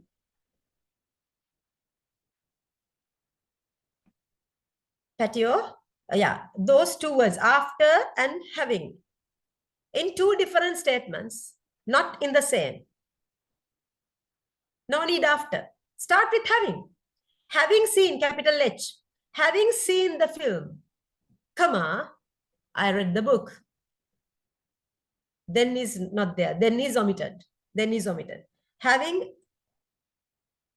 okay? Got it put there? Right. Ask questions. Let's be interactive. Ask questions. Having seen the film, comma, I read the book. After S-E-E-I-N-G, seeing. First one having S-E-E-N, seen. First one having S-E-E-N, seen. Having seen the film, comma, I read the book. When you start with, I read the book after I saw the film. I read the book after I saw the film. Then I read the book. I read the book. That's also possible. Or else you can use after S-E-E-I-N-G, seeing the film, comma, I read the book. Right? Both are correct. That's better, more advanced if you say, after seeing the film, comma, I read the book. Let's try number 3. Look after this carefully. It will last a lifetime. As long as provided. Provided, that means if. Provided that means if conditional. If conditional. Look after this carefully. It will last a lifetime. Which is the answer, as long as. If you give the start with the word given in the box. Or I don't know, depending on the situation, there can be changes. Look after this carefully, it will last lifetime. As long as you look after this carefully, comma, when writing comma, okay? When you give the start with the conjunction, in the middle, there should be a comma. As long as you look after this carefully, comma, it will last a lifetime. Yeah, when you give the start with provided, can you try? Provided that you look after this carefully. That means if you look after this carefully, provided that is similar to if, don't worry. When you see this word, don't get upset, right?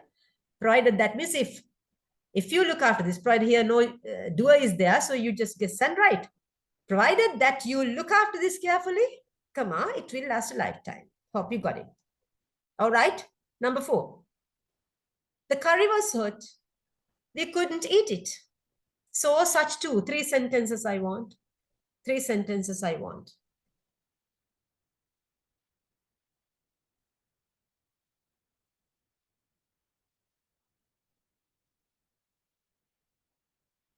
The curry was hot. We couldn't eat it. Using so.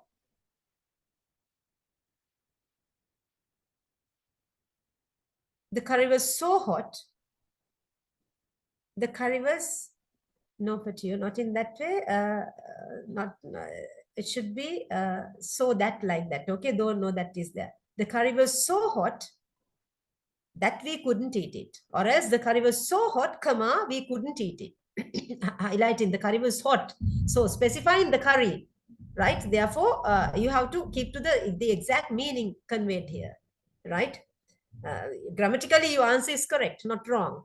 But according to the idea conveyed here may be different. Therefore, you have to highlight the idea conveyed here. That's what's the most important part is that. So the curry was hot. We couldn't eat it. So you have to specify that part. Therefore, the curry was so hot, comma, we couldn't eat it. Or else, the curry was so hot that we couldn't eat it. Both are possible. Such. Don't try to depend on the words given here. Keep your own natural flow. Such.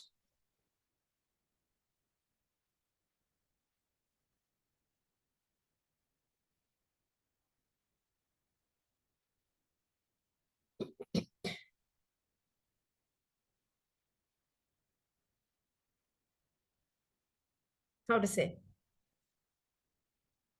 It was such a hot curry that we couldn't eat it. It was such. Now you can understand that it's said in the past form. The curry was hot. We couldn't eat it. It was such a hot curry that we couldn't eat it. It was such a hot curry that we couldn't eat it. Right? Improving your grammar flow and everything here with these conjunctions, and you are learning conjunctions as well. Two. You see two. The curry was too hot to eat. Omit the unnecessary parts. Omit the unwanted parts. The curry was too hot to eat. That's enough. First one, the curry was so hot that we couldn't eat it, or else the curry was so hot, comma, we couldn't eat it. The other one, it was such a hot curry that we couldn't eat it. Third one, the curry was too hot to eat. 5. It doesn't matter what you do, but don't touch this switch.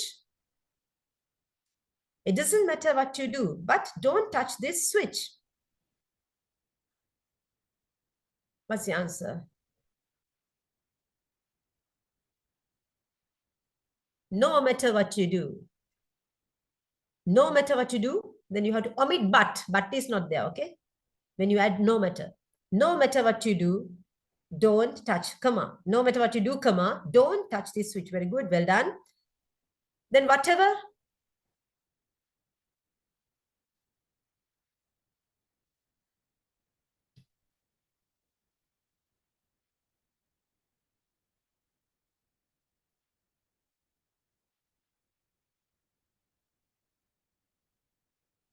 Whatever. Same. Whatever you do, don't touch this switch. Good. 6. Do I like her or not? I'm not sure. I'm not sure whether I like her or not. Well done. 7. I'm on a strict diet. I still haven't lost any weight. Even though, however, even so. Use all. All the 3. 3 statements I want. 3 statements I want. I'm on a strict diet. I still haven't lost any weight.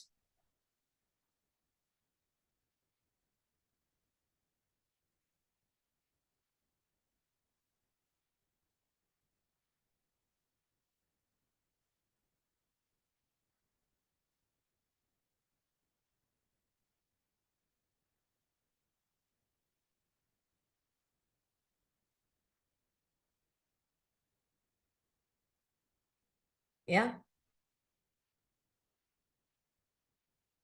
Even though I'm on a strict diet, well done, comma, I still haven't lost any weight. Good. However,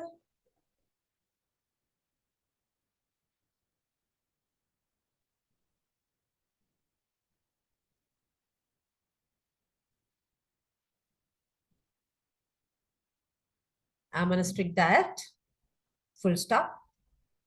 Full stop. Okay. However, capital H. I'm on a strict diet. Full stop.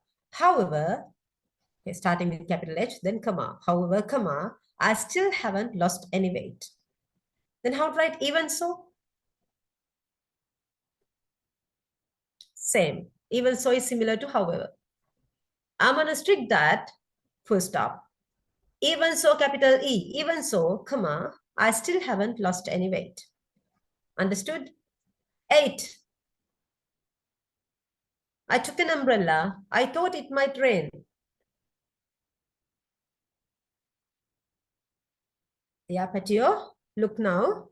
Yeah, Patio, look. I took an umbrella.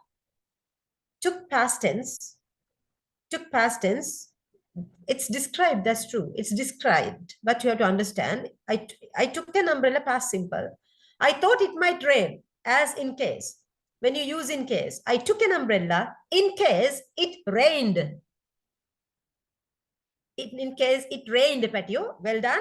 It's I take an umbrella. It should be I'll take an umbrella in case. Then your answer, it rains. It's past tense. Therefore, it rained. R-A-I-N-E-D. It should be past simple. Well done.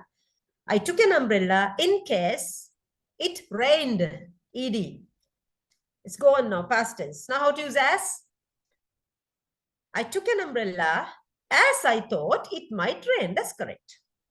Just to apply as. I took an umbrella as I thought it might rain. Number 9. Number 9. He was penniless and starving, but he still shouldn't have stolen the food. Nevertheless, although despite. Nevertheless is similar to but.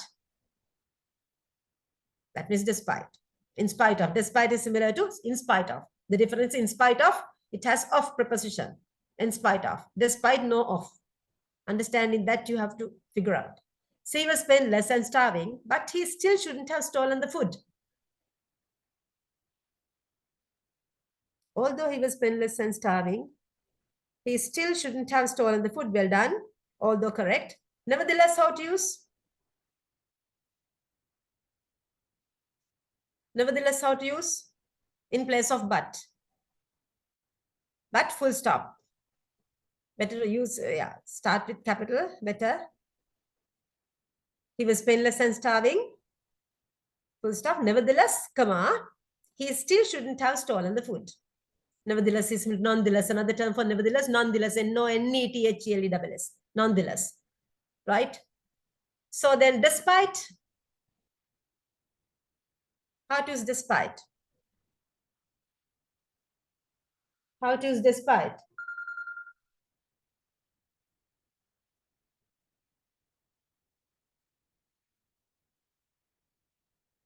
Despite, B-E-I-N-G, being penniless. You have to add something, right? If not, it doesn't make any sense. Despite being penniless and starving, he still shouldn't have stolen the food. Despite being penniless and starving. B-E-I-N-G, being. Penniless and starving. Despite, B-E-I-N-G, being. Should despite, followed by a gerund form. Right, number 10. Last one. I went to the party, I met Jenny, we got married and had 3 children. So supposing, imaginary, unreal condition, supposing, hypothesizing. Yeah, Patio. Supposing I hadn't, the start is given. Supposing I hadn't. Now finished going to the party or not? Finished going to, I'm going to discuss all these things for better clarification, don't worry, bear with me. So then you may understand how to use hypothesizing.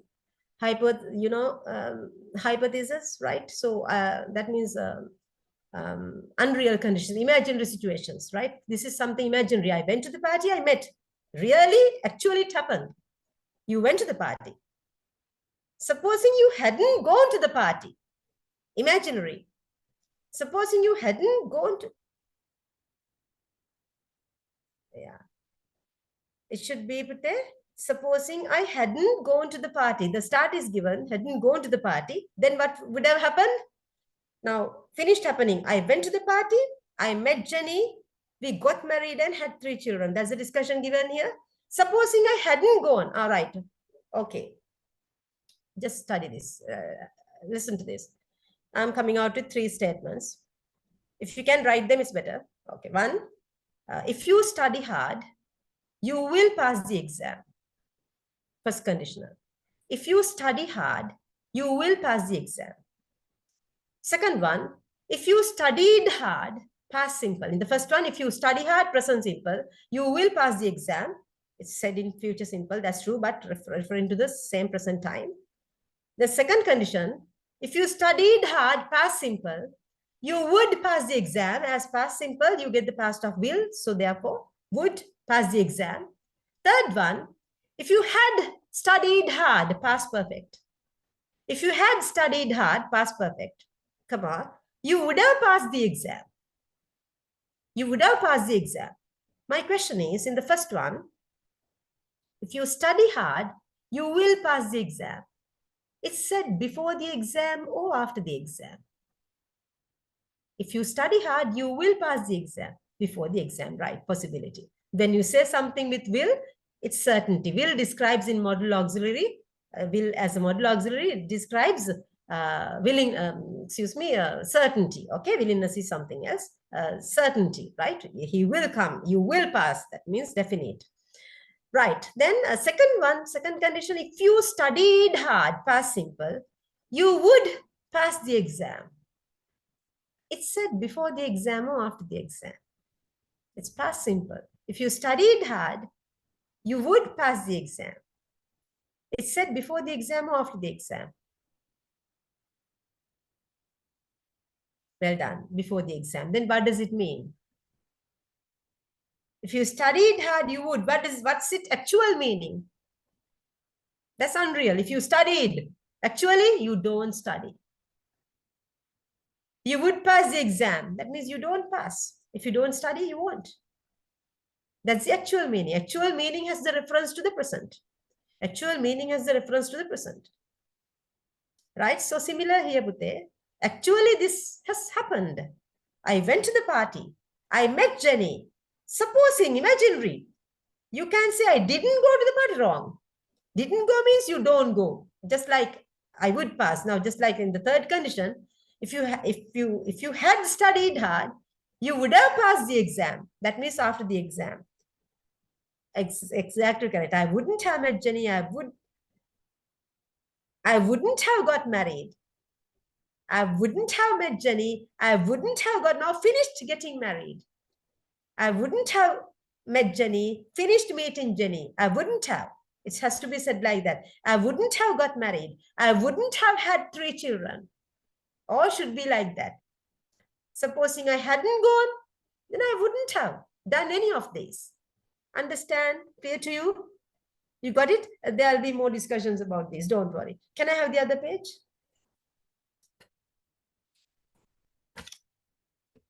Yeah, now you can see hypothesizing. Let's have more practice on hypothesizing. Right, it will give you more knowledge. You can have a sound knowledge on hypothesizing, past and present. Past and present, language focus. All of these sentences are hypothetical. That is, they imagine changing certain facts. What are the facts? I wish I knew the answer. Now you all can see, I wish I knew the answer. Knew, past simple. It's given in past simple, knew. But actual meaning has reference to the present. Exact meaning is, I don't know the answer. So there are some phrases that you should use in such imaginary situations. I wish I knew the answer. That means I don't know the answer. So let's practice more. So now, okay, let's take another example for the first one. I wish I knew the answer. I don't know the answer. Suppose now finished answer in the question paper. Now this is written. Such type of a thing is expressed while facing the exam. I wish I knew the answer. Right now, I don't know the answer. Suppose now finished facing the exam. I wish I had known the answer. I wish I had known the answer. Now finished answer in the paper. So you say, that means actual meaning, you didn't know at that time to answer the question paper, you didn't know the answer. Now the time has gone, it's gone to the past. So how to say that? I wish I had known. Had known, past perfect, past perfect gives the actual meaning of the past. It's in past simple. I wish I had known the answer by the time I was answering the question paper. I wish I had known the answer. That means you didn't know the answer, so that you failed to answer. When you say generally in this, I wish I knew the answer at the time of speaking maybe, so I don't know the answer right now. It's applicable to this time. So B, if only I could come. If only I could come. Once again, past simple could, meaning I can't come. Well done. C, if only I told the truth. Apostrophe D stand for had. If only I had told the truth, past perfect, given the meaning in past simple. Actually, I didn't tell the truth. Well done. If only I had told the truth means I didn't tell the truth. Right? Whatever past tense, the actual meaning is whatever in past perfect. The actual meaning is in past simple. Whatever in past simple, the actual meaning is in present simple. It refers to present, right? It refers to the present time. That's how hypothesizing is, imaginary situations. Right. D, if I didn't get so nervous, I'd get better results. If I didn't get so nervous, I'd get better results. I was nervous. Come on, Patio, look once again. If I didn't get so nervous, didn't get past simple, whatever the past simple expression has, present, actual meaning present. If I didn't get so nervous, that means I do get nervous. Actual meaning is present simple.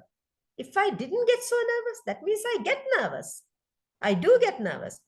If I didn't get so nervous, I'd get better results. I would get. Apostrophe D stands for I would. I would get better results. That means I get so nervous. That means I do get so nervous. Therefore, I don't get better results. Understand? Got it? So when it comes to hypothesizing, you have to be careful to understand the tense, whether it's past simple or past perfect. Now, if I didn't get past simple, therefore the actual meaning goes to the present.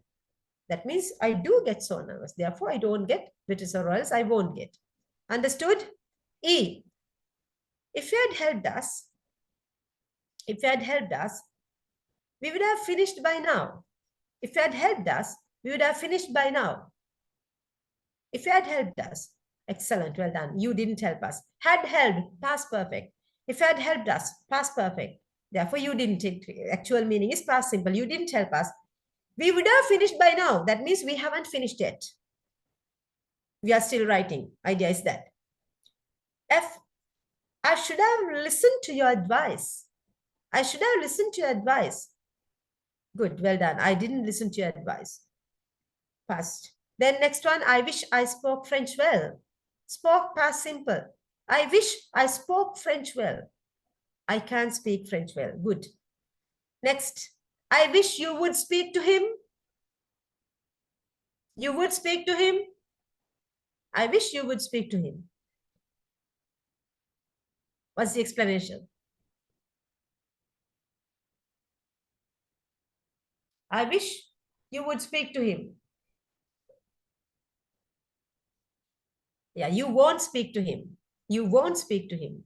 I wish you would. You won't, or you don't speak to him. Both are possible. You don't speak to him, right?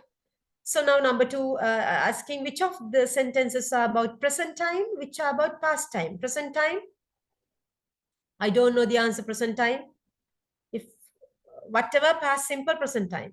If only I could come, I can't come, present time. Had told, past time. If I didn't get so nervous, present time. D, present time. That means I do get nervous. Like that, hope you understood, right? So which are about past time is whatever, wherever you see past perfect. Right, next. Look at the sentence. Yeah, right. 3, look at the sentence. Look at sentence C, D, and E. What are full forms of, I would and had done, C, I would, I had told the truth, sorry. C, had. Apostrophe D stands for had. Then D, apostrophe D stands for I would get, would. Then E2, the same. If you had helped, first one E, had helped, apostrophe D had. Then second, okay, that's we would have helped there, apostrophe D would. Okay, they are easy. 4, Other expressions, let's get the actual fact. It's time you knew the truth. New past simple. It's time you knew the truth. What's the actual meaning?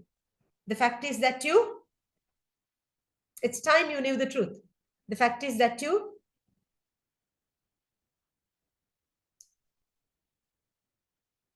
don't know the truth. Didn't know, no, don't know the truth, Patio. New past simple, actual meaning present. Actual meaning present. It's time you knew the truth.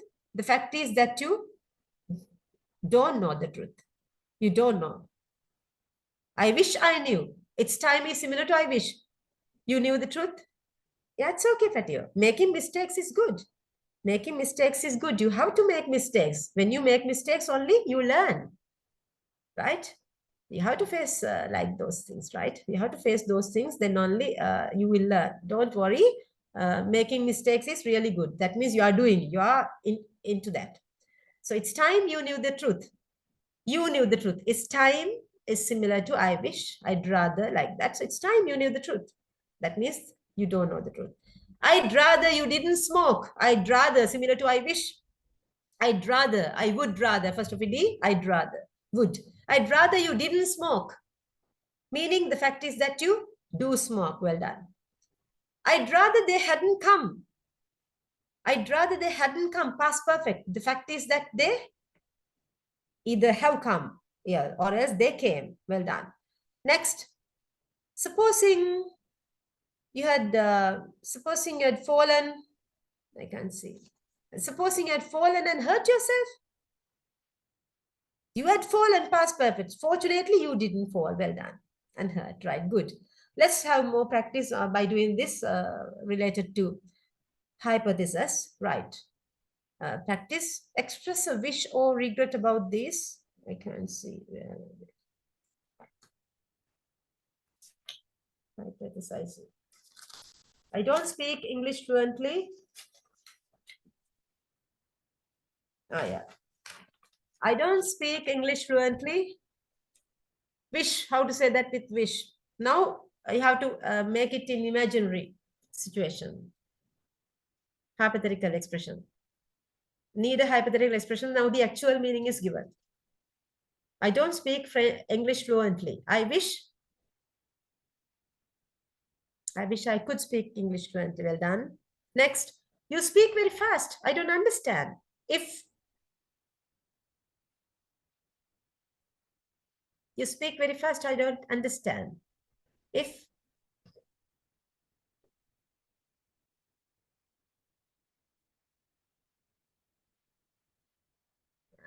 yeah, but you actually what's happening? You speak very fast. I don't understand.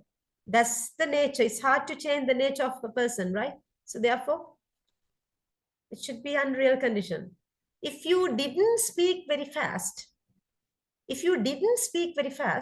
I would understand. Or else if you spoke very slow, in other words, if you spoke past simple, unreal condition should be always in the past form.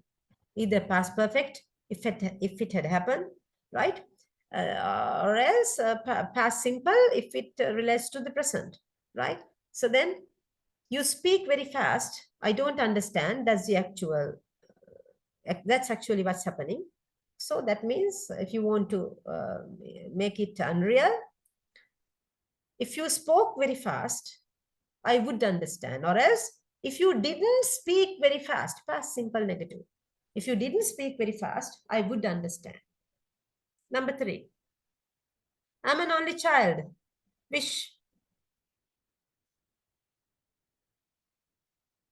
Well done. I wish I wasn't the only child, right? I wish I wasn't, or else I weren't the only child. In unreal conditions, you can make it more formal by using were. I wish I were. She wishes she were. She wishes she were. He wishes he were. That's possible. Usually he were we never say. She were we never say. But it's quite formal, right? It's allowed in imaginary situations. She wishes she were a teacher. That actually she is not a teacher like that. Understand? So here too the same. I wish I weren't. The speaker doesn't like to be the one and only child in the family, it seems, right? So therefore, I wish I were not the only child. Or else, I wish I wasn't. Both are possible. I was not. Both are possible. Was, were, both are possible. Wasn't the only child. Number 4. We don't have enough money for a holiday. If only we had enough money for holiday. Excellent, well done.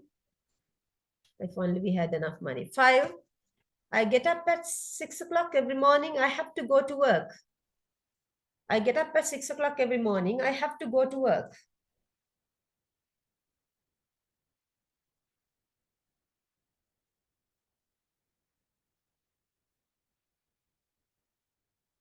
A bit thoughtful. I get up at 6 o'clock every morning. I have to go to work.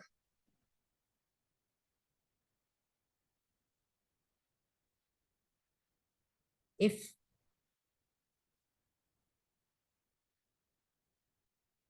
you have to go to work means that's the actual meaning.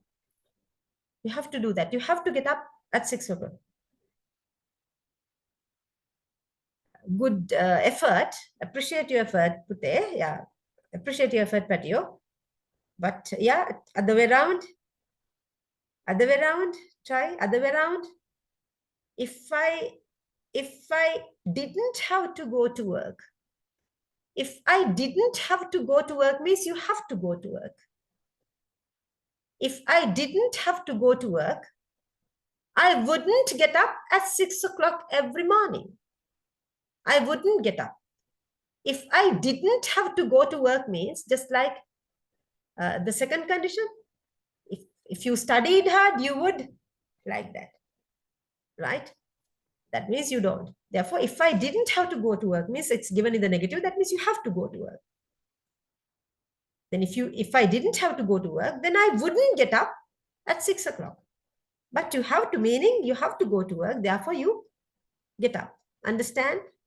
If I didn't have to go to work, I wouldn't get up. Understand? Got it? Clear? Number 7. My 13-year-old sister wants to be older. She wishes. She wishes.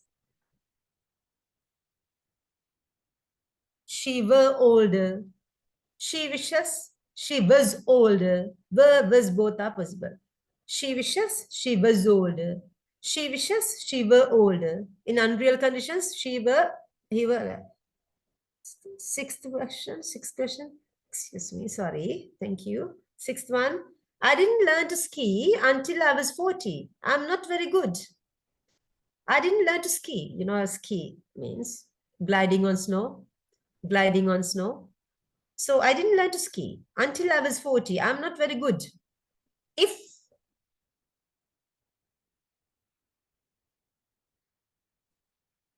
this doesn't belong to any of the 3, right? You have studied only 3 conditional clauses, I know, but there are 6 altogether. This belongs to one of them. Because the condition is in the past, consequence is in the present. I didn't learn to ski until I was 40. I didn't learn to ski until I was 40. If I had learned to ski when I was younger, you have to make it more meaningful in terms of your fluency by adding some other parts, right? To make sense. If I had, now I didn't learn to ski means you had, if I had learned, I would have been better at ski. Yeah, but you know, when you say would have been better, it still refers to the past. Therefore, that's why, according to the 3rd condition, you are used to saying past perfect with would have, should have, could have, the consequence. But this isn't any of these. That's why I said, in this condition, The condition goes to the past, but the consequence refers to the present. Then, if I had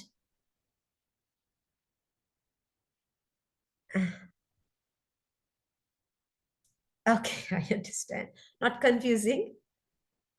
Learn everything. Yeah, feel free. Relax. Okay, relax your mind. Relax your mind. Relax your mind. Not confusing at all.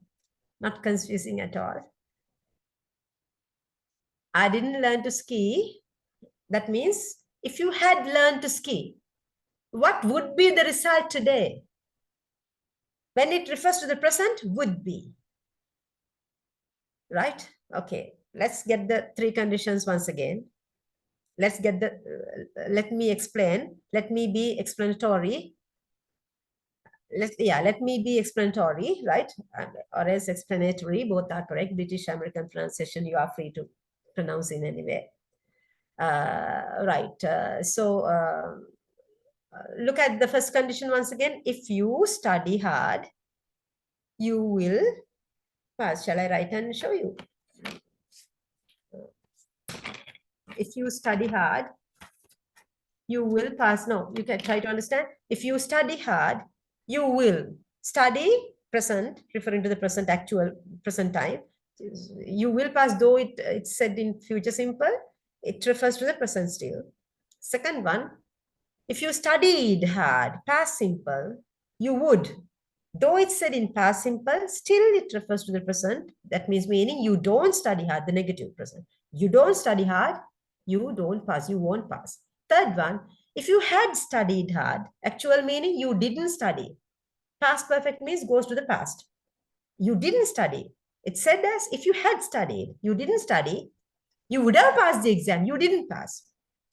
This also can be said, the condition in the past form, but the result refers to the present. Then the condition now in the third one, in the third condition, condition is also the past. In the past, consequence is also in the past.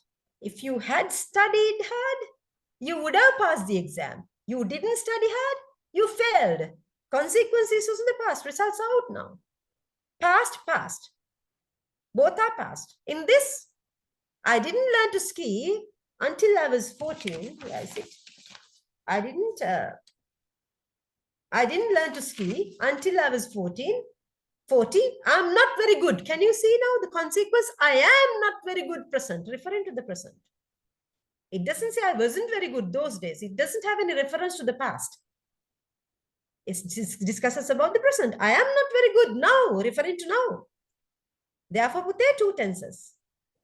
Two tenses in the sense, two situations. So then which it has to be different, sorry, two time. Sorry, right? It should be, I didn't learn to ski when I was younger. Then it should be, if I had learned to ski when I was younger, I would be very good. I would be very good, would be very good right now. That means I would be very good means I am not good. Actual meaning is I'm not good at skiing. I'm not good at skiing. Did you get it? Understand? Understand? Still confusing. Still confusing. Right? Still confusing.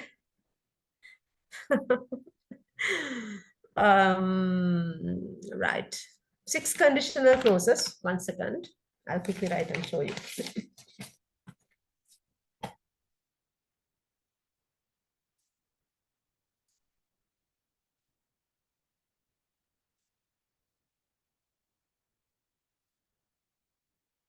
You're welcome.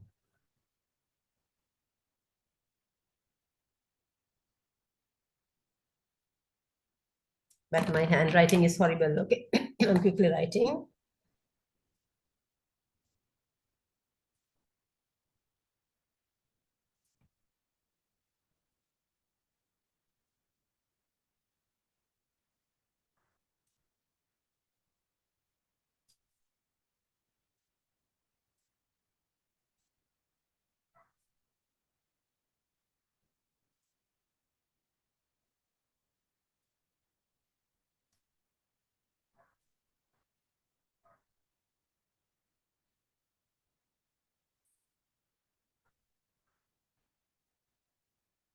I'll take another example for better understanding.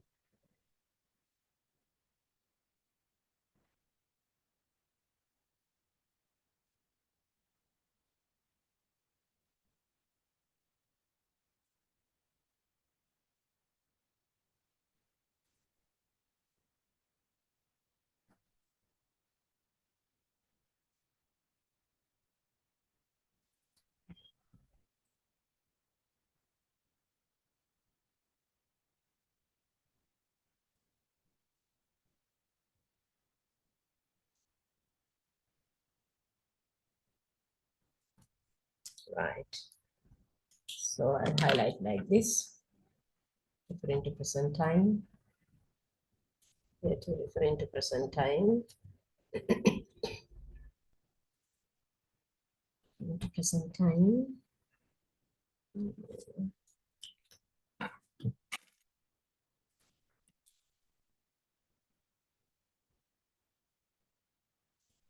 To present time.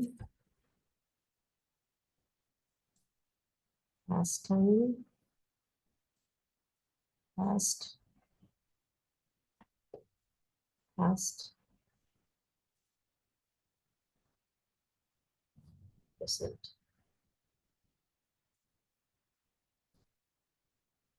Two ways of giving the answers. Two ways of giving the answers, right? Look at it. Hope you can read. Is it readable?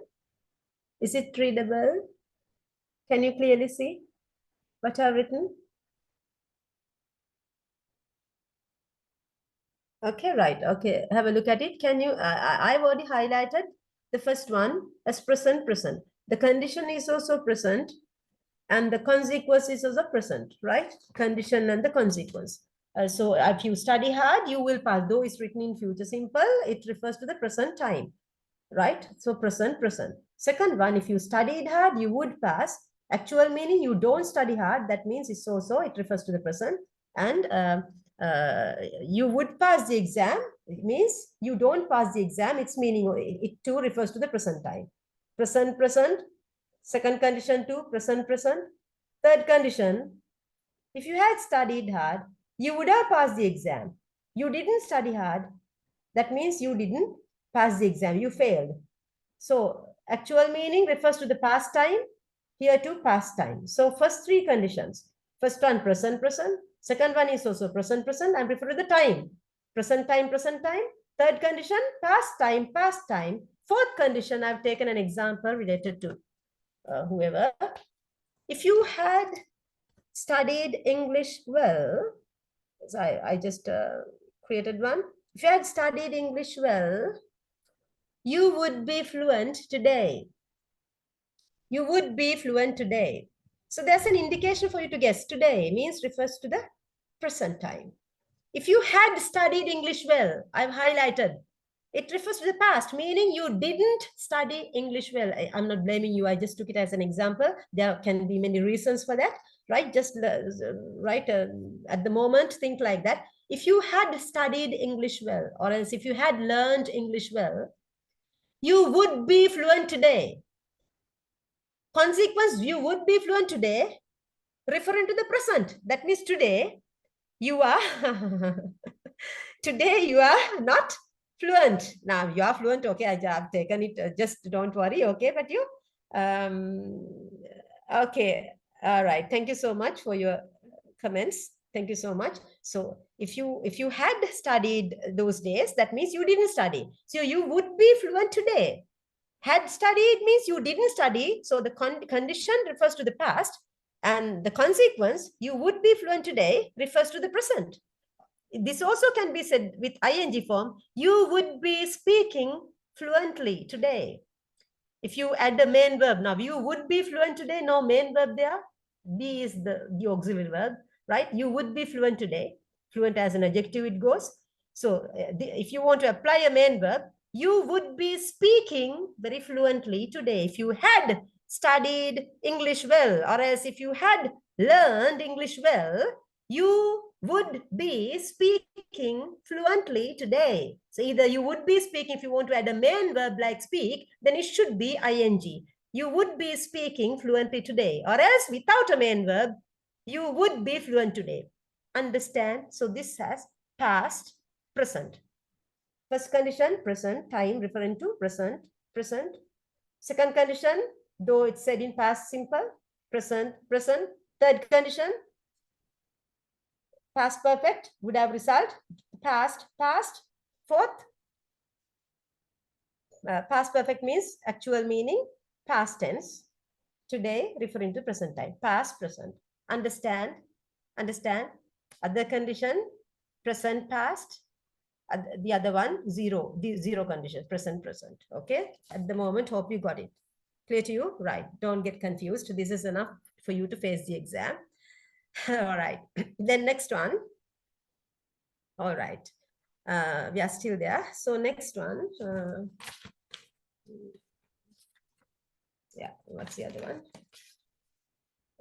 My 13-year-old sister wants to be, I did it right. Yeah, my 13-year-old sister wants to be older, means she wishes she were older, or else she wishes she was older. 8, it's understandable, right? My best friend always borrows my things without asking. So these are the phrases that you can use for unreal conditions. I'd rather, I wish, suppose if, right? If only, like that. You have given a lot of phrases here, a lot of phrases. So then my best friend always borrows my things without asking. I'd rather means I wish. I'd rather she didn't borrow my things without asking. I'd rather means I wish she didn't borrow my things without asking. That means she didn't borrow my things. That means it happens permanently, as a permanent action, habitual. It's habitual something, right? So my best friend always borrows, habitual. Therefore, it's said in past simple, pretty easy. It's said in past simple. So I'd rather she, no need to mention once again my best friend. I'd rather she or he didn't borrow my things without asking. That means actual meaning she borrows things without asking. All right. Number 9. I don't know anything about computers. I can't help you.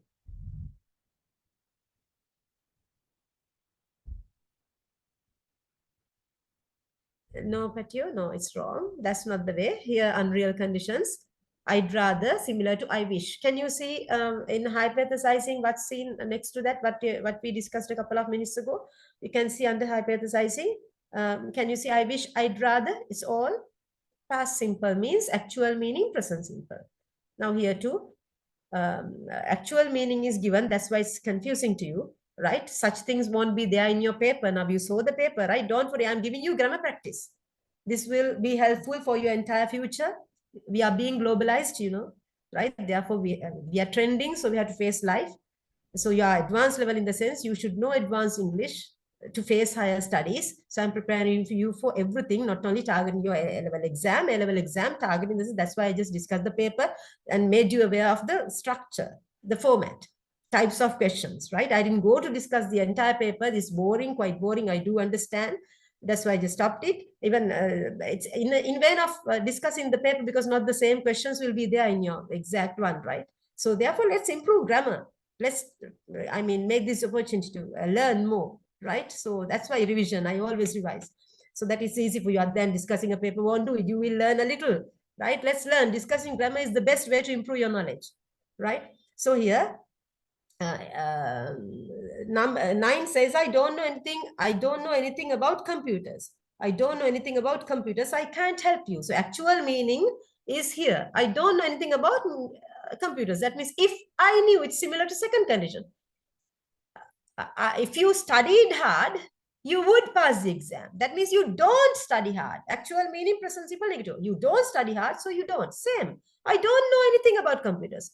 If I knew something about, but you can't apply anything. If I knew something about computers, I would help you.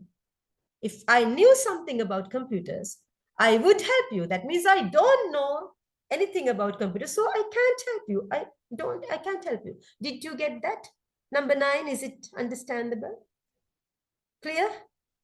Number 9, so similar to the second condition, right? So I don't know, right, good. Last one, we want to have a break.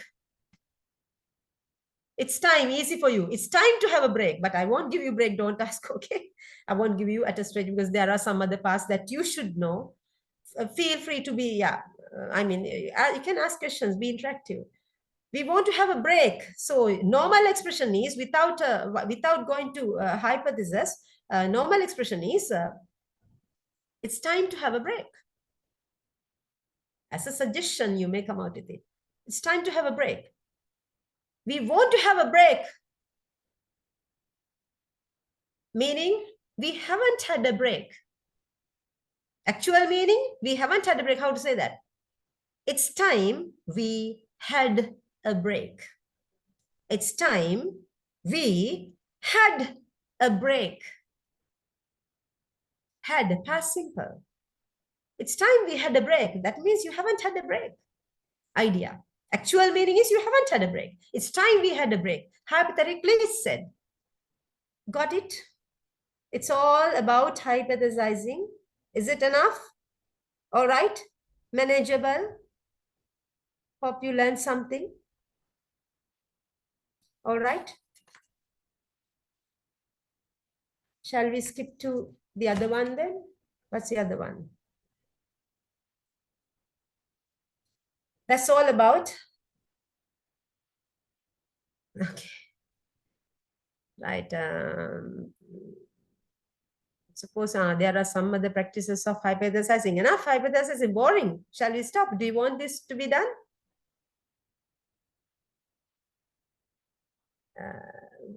More or else enough? Shall we skip to the other activity, which is better? Some other referring to the same. Hypothesizing. You want or not? I would sleep at home if the baby didn't make so much noise. Actual meaning, so this refers to the second condition. I would sleep at home means I can sleep at home freely. Why? If the baby didn't make so much noise means what's actually happening? The baby does make so much noise. The baby makes so much noise. That means the baby does. If you want to emphasize, the baby does make so much noise, right? That means the baby makes so much noise, right? So therefore, I can sleep at home, and that's actually what's happening. So therefore, it's said in unreal. If the baby didn't make so much noise, I would sleep at home. Idea conveyed is he does it, so I can sleep. Unreal conditions, right? So unreal conditions, right? Got it? Here too, there's none of this would have happened if it hadn't been for a mouse. That means the mouse did something, so that something happened. Third condition, just like if you had studied hard, you would have passed. If it hadn't been for a mouse had come, a mouse had done something, that means. So something had happened, okay? It wouldn't have happened if not for a mouse. That's why, if it hadn't been for a mouse, that's why it's given. Right, let's have more practice then. Number 2, scroll down. Okay, let's get to number 2. Let's look at straight away the statements. I wish I didn't smoke so much. I wish I didn't smoke so much. How to say? I wish I didn't smoke so much. Actually, actual meaning? I wish I didn't smoke so much. Actual meaning? I wish I didn't, past simple. Actual meaning, I do smoke so much. That means I smoke so much. Actual meaning. Right? She wished she hadn't opened her big mouth. She wished she hadn't opened her big mouth. She hadn't opened, now finished, past. It goes to the past. So actually what happened? She did it. She did open her big mouth, right? Good. Next, I wish you would think before you speak. I wish you would think. Apostrophe stand for you would. I wish you would think before you speak. I wish you would think before you speak. Actually, you don't think before you speak. You don't, right? Next one. I wish I could. I wish I could. I can't see. I wish I could drive. Yeah, I wish I could drive. Meaning, I can't drive. Yeah, right, good. Last one. If only we had set off earlier. If only we had set off earlier. If only we had set off earlier. Actually, we were late. We didn't set off earlier. We didn't set off earlier. Had set off means past perfect. That means actual meaning too is in the past form. Hope you got it. Let's then, number 3. These sentences all have verbs in the past simple, which ones refer to real past time. Real past time is not hypothesizing. Real past time is not hypothesizing. Right? Okay, real past time means not hypothesizing. So it says, suppose we called him Mickey. Suppose we called him Mickey. Is it real past time? No, it's unreal. That means we don't call him Mickey. Actual meaning, suppose we called him Mickey, is past simple said it. That means we don't call him Mickey. Number 2, he would become nostalgic when he told stories about his upbringing. He would become nostalgic when he told stories about his upbringing. Now here the use of would, you are practiced. Real, excellent. Right? That's what happens actually emotionally when you express something. Now you know what's the difference when you describe past habits. When you describe past habits, what's the common phrase that you use? When you describe past habits, what's the common phrase that you use? When you describe past habits, used to, right? In place of used to, what else can you use? He used to smoke. If it's more factual, you use used to. But you also can describe past habits using would. Using would. Right? So using would, that means now suppose we used to, suppose it is one example, we used to cut periods or whatever, blah, blah, whatever you do during year levels, cut periods, and then we would go to the library, something like that. So more emotionally, when you want to express your past habits, then you apply would, right? In place of used to. Used to is more factual. Would, you used to do this, then we would go and meet our friends. So emotionally, whatever, habitually what's done, past habits, when describing past habits, right, with the touch of emotional way, right, in an emotional way, that means it should be would. Hope you got it. So that's what here, the second one, real. So emotionally expressed, he would become nostalgic. What's nostalgic? What do you mean by nostalgia? Nostalgic, reminiscence of your younger days, childhood, right? Okay. Third, I couldn't swim until I was 14. I couldn't swim. That's also real.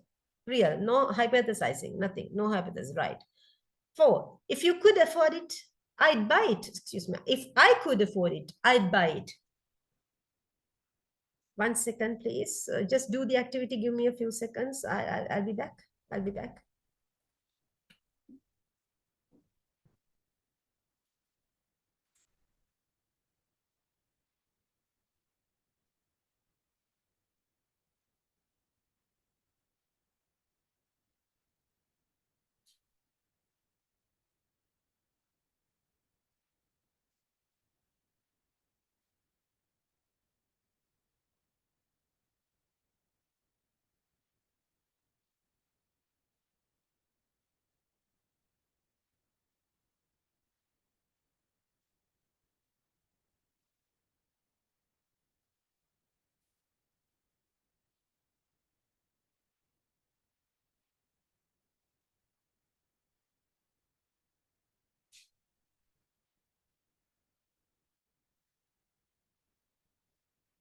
Sorry, right, I'm back. Okay, right. So what's it? We are at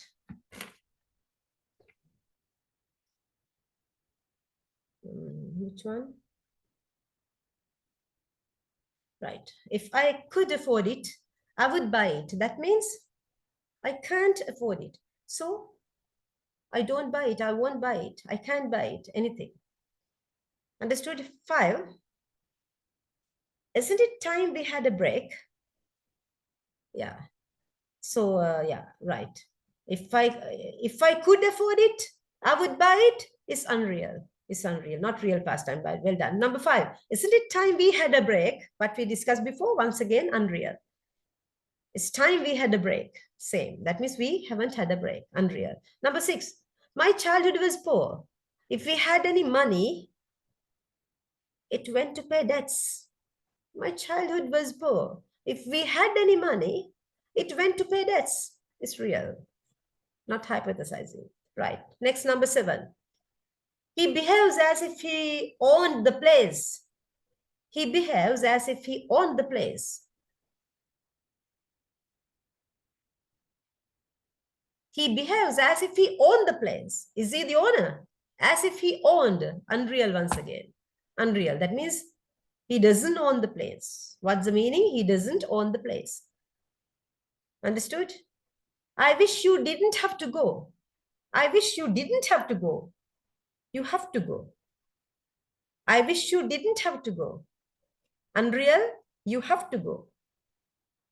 Unreal. I wish you, it's a wish form, wish pattern. I wish you didn't have to go. That means you have to go. Lastly, let's finish with this. Only hypothetical, some other parts are there. These sentences all have verbs in the past perfect. Which ones refer to the real past time? Real past time, okay? I wish you hadn't said that. It was cruel. I wish you hadn't said that. It was cruel. That means you said it. You said it. That means it's first one is I wish, once again, unreal, not real. I wish you hadn't said that. That means you said it. It's unreal. Okay. Number two, I knew I'd seen her before. I knew I'd seen her before. It's real, not unreal. I knew I'd seen her before. How to use past perfect? I knew I'd seen her before something. When actions come in the past form, many actions come in the past form. What happened first is always said in past perfect. When I went home last night, my mother had cooked dinner. When I went home last night, my mother cooked dinner. When I went home last night, my mother was cooking dinner. I've taken past perfect, past tense, past simple, that means past perfect, simple, past simple, and then past continuous. When I went home last night, past simple, main clause. My mother had cooked dinner, past perfect. When I went home last night, I'm taking the same example for better understanding. When I went home last night, my mother cooked dinner, past simple, past simple. First one, when I went home last night, my mother had cooked dinner, past simple, past perfect. Second one, when I went home last night, my mother cooked dinner, past simple in both. Next one, when I went home last night, my mother was cooking dinner, past simple, past continuous. What's the difference? Try to understand the difference in the three. First one, when I went home last night, my mother had cooked dinner. Had cooked dinner. Which action happened first? Cooking or going home? When I went home last night, my mother had cooked dinner. Which action out of the two actions, which action happened first? Cooking or going home? Cooking. That's why it's said in past perfect. So finished going home now. This happened last night, yesterday. So when I went home last night. So two actions in the past form, right? Happened in the past. So out of the two actions in the past, what comes first? It has to be said in past perfect. All right. So second one, when I went home last night, she cooked dinner. Past simple, what does it mean? In the first one, the prepositional phrase is, preposition is before, right? The second one, after I went home, she started cooking. When I went home, she cooked means after I went home, she started cooking. When I went home, she was cooking means both actions happen together, right? When I was, that means at the same time of the arrival, she was in the kitchen cooking, right? Like that. So similarly, why did I touch that? It says,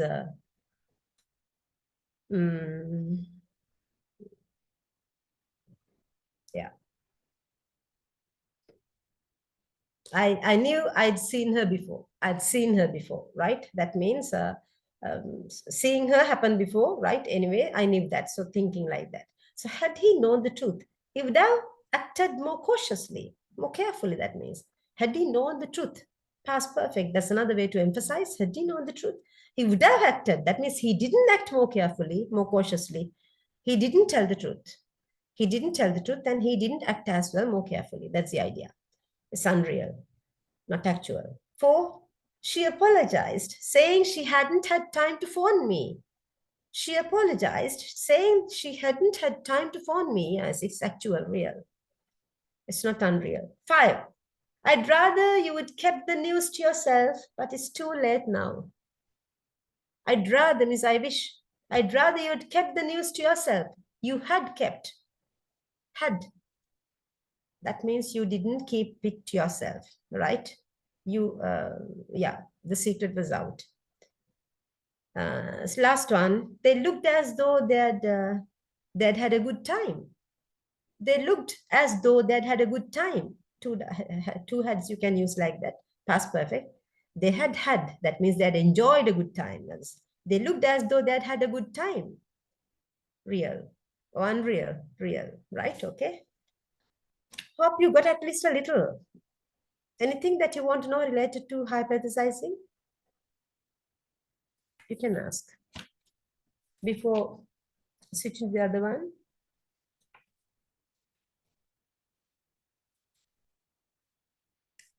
It's time now.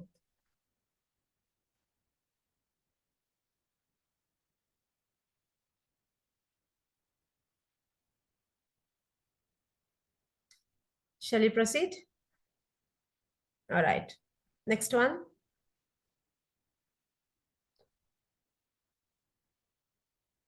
Extreme adjectives. An adjective order. Yeah. Yeah, actually, right. Now, extreme adjectives and adjective order. Wait, I can read some parts.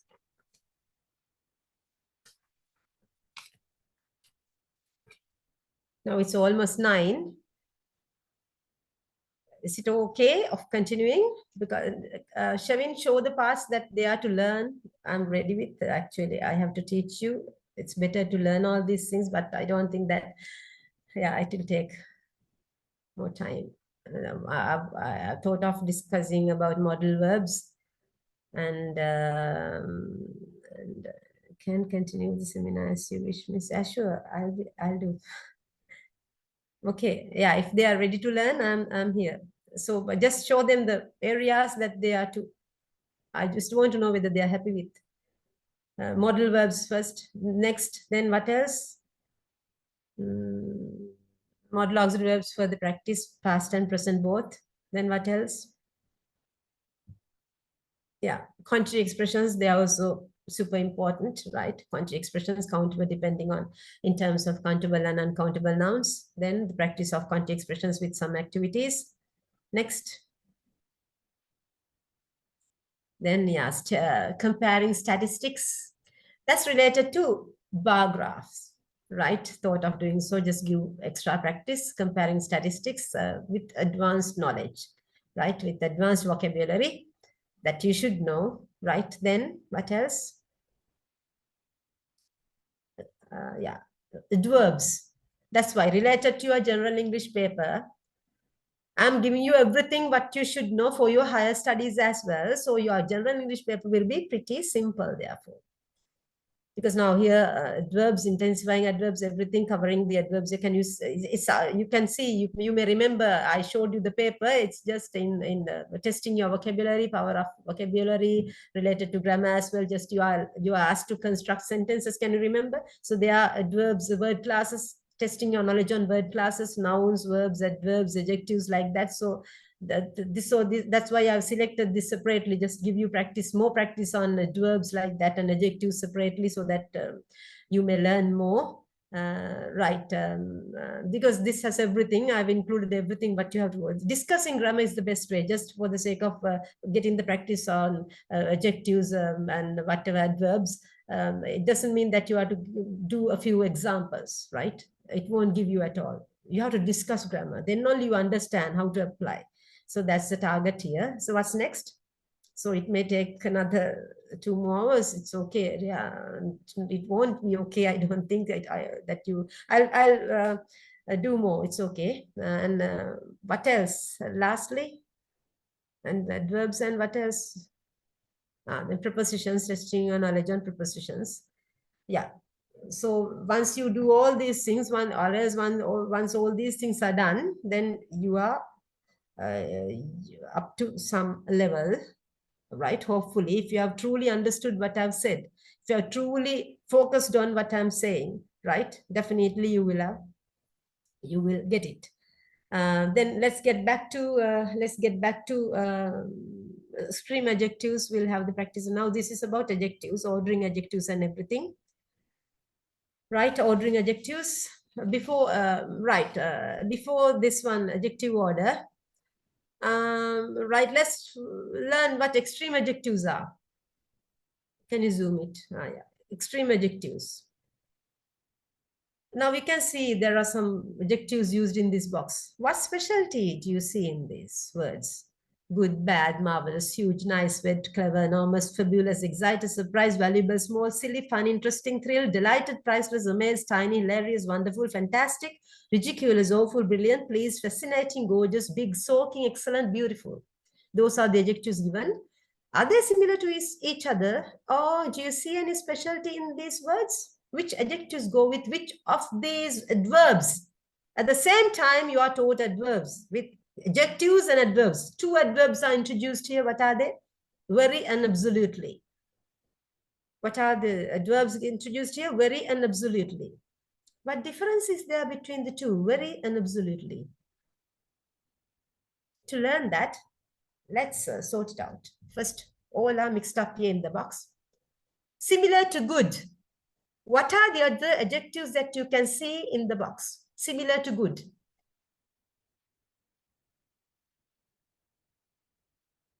This is very important to know about adjectives, extreme adjectives. What do you mean by extreme adjectives? Let's learn. First, sort it out.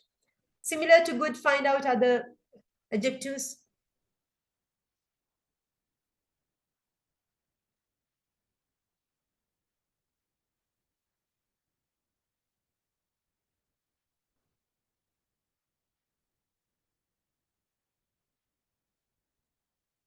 Marvelous, right? Good. Marvelous, fabulous, marvelous, fabulous, marvelous, fabulous. No, brilliant doesn't mean good, patio. That's why learn the right word. Learn the right word.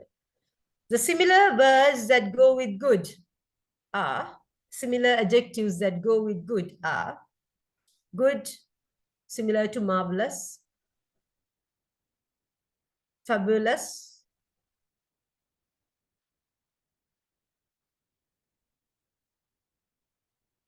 wonderful, wonderful, excellent. We can take them. Similar to good, marvelous, fabulous, wonderful, excellent. Similar to bad.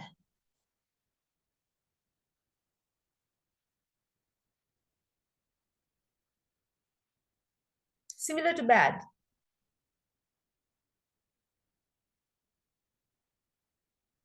It's better to write so that it's easy for you. Awful, bad, awful. We'll discuss the difference later. Then marvelous we took. Huge, similar to huge. Big, what else?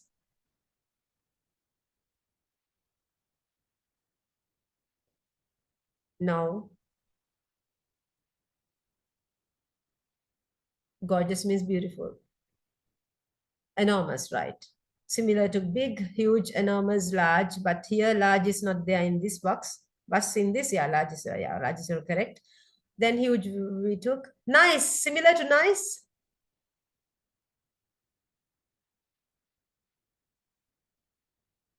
No, no.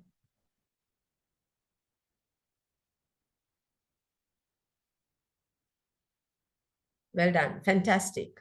Similar to nice, fantastic. Similar to wet.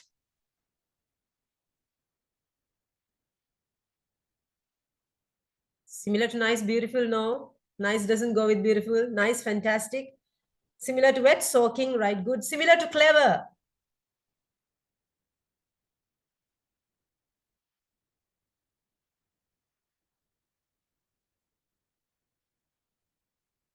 All right, good, I saw the answer, brilliant. Similar to clever, brilliant. Similar to clever, brilliant. Similar to clever, brilliant, right. Then enormous, we took fabulous. Excited, excited. Similar to excited. Now, similar to excited.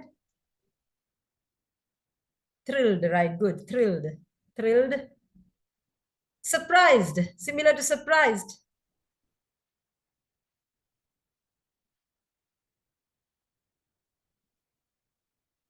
Surprised. Amazed. Amazed, right? Similar to valuable.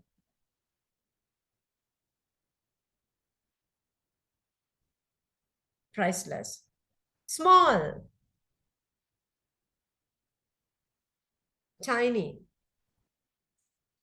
Silly. Silly means stupid, foolish. Silly.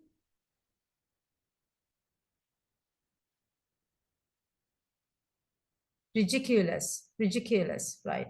Funny.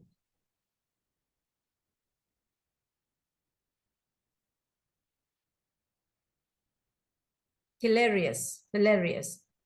Interesting.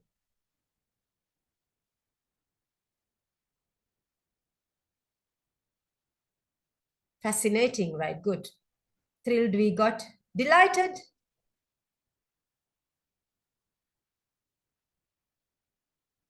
Pleased, thrilled, both are correct. Pleased, thrilled. Priceless, we got. Amazed, we got. Tiny, hilarious, wonderful, fantastic, ridiculous, awful, brilliant, pleased, fascinating, gorgeous. Gorgeous. Beautiful. Gorgeous, beautiful. The others we have taken. Right now, what are they actually? What's the difference? Now you took, instead of good, you said similar words: marvelous, fabulous, wonderful, excellent. Actually, what are they? Now you know you are used to saying good, very good, extremely good. Good is nothing, you know, when you compare with extremely good, it's more. So instead of using extremely good, one word, marvelous. Either marvelous, or else fabulous, or else wonderful, or else excellent. Extreme adjectives. So the extreme adjectives of good are marvelous, fabulous, wonderful, excellent. Did you get it? Meaning extremely good. Good is, you know, it doesn't have much weight when you say good. He is good. He's extremely good. That means he's marvelous. Understand the difference? Right? So then when you say awful, bad, normal bad, he's bad. He's awful, extremely bad. Very bad, that means. Right? Extreme adjective of bad is awful. Then coming extreme adjective of whatever we wrote, bad, marvelous. Then huge, that means big. Big is a gradable adjective. Normal adjective is big. That's called gradable. Normal adjectives are called, that means normal, good, bad, big. They are gradable adjectives. Gradable, right? Not extreme. So the extreme adjective of big, here according to this, huge, what else? Enormous, enormous, huge, extreme adjective. That means extremely big, right? Very big, huge, enormous. So extreme adjective of nice, fantastic. Nice is a gradable adjective, normal one. Fantastic is the extreme adjective of nice. Wet is gradable. Extreme adjective of wet is soaking. Clever is gradable. Extreme adjective of clever is brilliant. That means extremely, very clever. So then, yeah. What's next? Next, excited is normal, gradable. So thrilled, extreme adjective of excited is thrilled. Surprised, gradable, normal, that means. So extreme adjective of surprised is amazed. Valuable is gradable. Valuable is gradable adjective. Extreme adjective of valuable is priceless. Small is gradable. Extreme adjective of small is tiny. Silly, gradable. Extreme adjective of silly is ridiculous. Funny, gradable. Hilarious, extreme adjective of funny. Hilarious. Interesting, gradable. Fascinating, extreme adjective. Then We have gotten all right. Yeah. Yeah. Beautiful, normal, gradable adjective. Gorgeous, extreme adjective. Right. Now, why did I touch them? Just look, there are two adverbs that you are to use. Learn now then, what's the difference between these two? When using as you wish, you cannot use adverbs or adjectives. There are collocations. They collocate with whatever. As you wish, you cannot use. As you can wish, you cannot join them. So the adverb very goes only with gradable adjectives. Gradable means normal adjectives. Absolutely, the adverb absolutely goes with extreme adjectives. Now you can say very good, but it's wrong to say very excellent, very marvelous, wrong. Absolutely marvelous, absolutely excellent, absolutely wonderful. It's very wonderful, wrong. Very goes only with gradable, normal adjectives. Did you get it? Then similarly, you can say then very, very bad, absolutely awful, very big, absolutely huge, absolutely enormous, very nice, absolutely fantastic, very wet, absolutely soaking, very clever, absolutely brilliant. It's wrong to say very brilliant, wrong. Very goes only with gradable, right? So very, very small, absolutely tiny, very silly, absolutely ridiculous, very funny, absolutely hilarious, very interesting, absolutely fascinating, right? Very excited, I'm very excited. I'm absolutely thrilled. I'm pleased. I'm very pleased. Gradable. I'm delighted. I'm absolutely delighted. I'm absolutely thrilled. Right? It's very valuable. Gradable. It's absolutely priceless. Right? So like that, all this. I hope she's very beautiful. She's absolutely gorgeous. Like that. Hope you got it now. The difference. Absolutely, the difference between very and absolutely. Very goes with gradable and absolutely with extreme adjectives. And there's one adverb that goes with both, too. Quite and really. Quite and really. Both go with both, right? It's really good. It's really marvelous. It's really fabulous. It's really wonderful. Really goes with both gradable and extreme. Really and quite. Understand the difference now? Okay, that's about extreme adjective. Let's practice it. Scroll down. Yeah.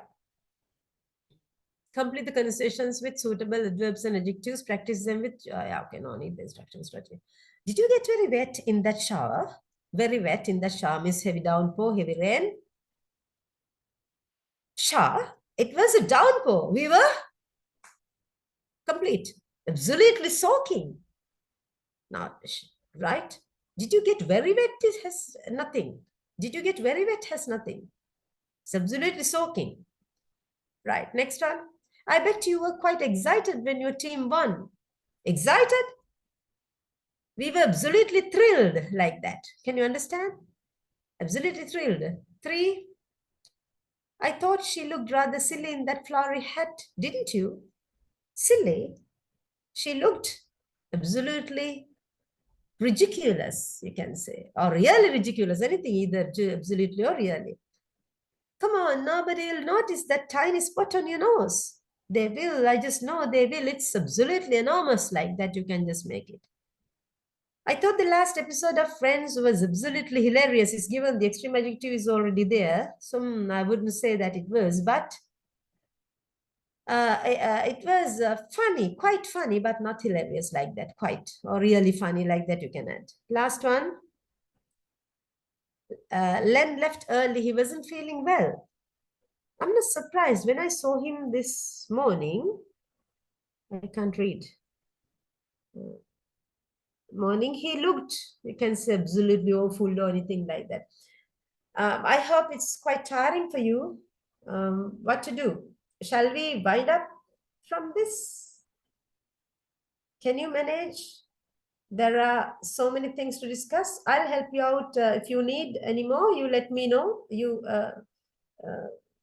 can you just drop a text. You are in the group, right? You are in the thread, so you can just drop a text, and if there's any request, I'm ready to teach you. Don't worry, I'll continue. I cannot now, I'll continue. If it's too tiring now, so then we'll stop for today. And then I'll continue. If you want to continue cover all these grammar areas, what I've shown, I don't think that it will be possible within at least 2 hours. I don't think. So it will take some time.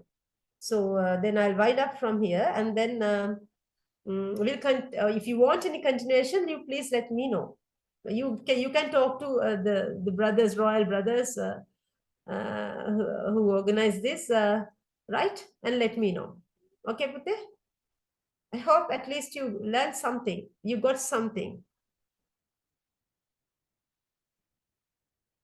Thank you. Thank you. I'm ready to teach, but I know that it's tiring for you. So yeah. Yeah. If you want any more things to know, you let me know. You just drop a text as you are in the thread. I'll take another day and teach you. Doesn't matter.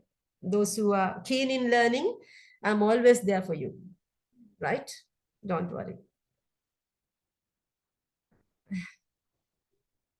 Right. Okay.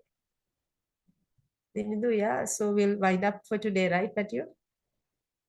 Or Vindu? Yes. Thank you, Miss, for your valuable guidance and education in preparing my fellow seniors for their A-level examination. With that, we would like to conclude today's proceedings. Thank you all once again for taking part in today's General English A-level seminar organized by the Advanced English Skills Improvement Unit of Royal College. I wish you all the very best for your examinations.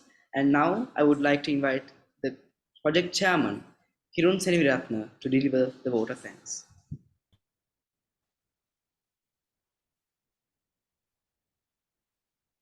Am I audible to you, Mali? Yes, sorry. Yeah.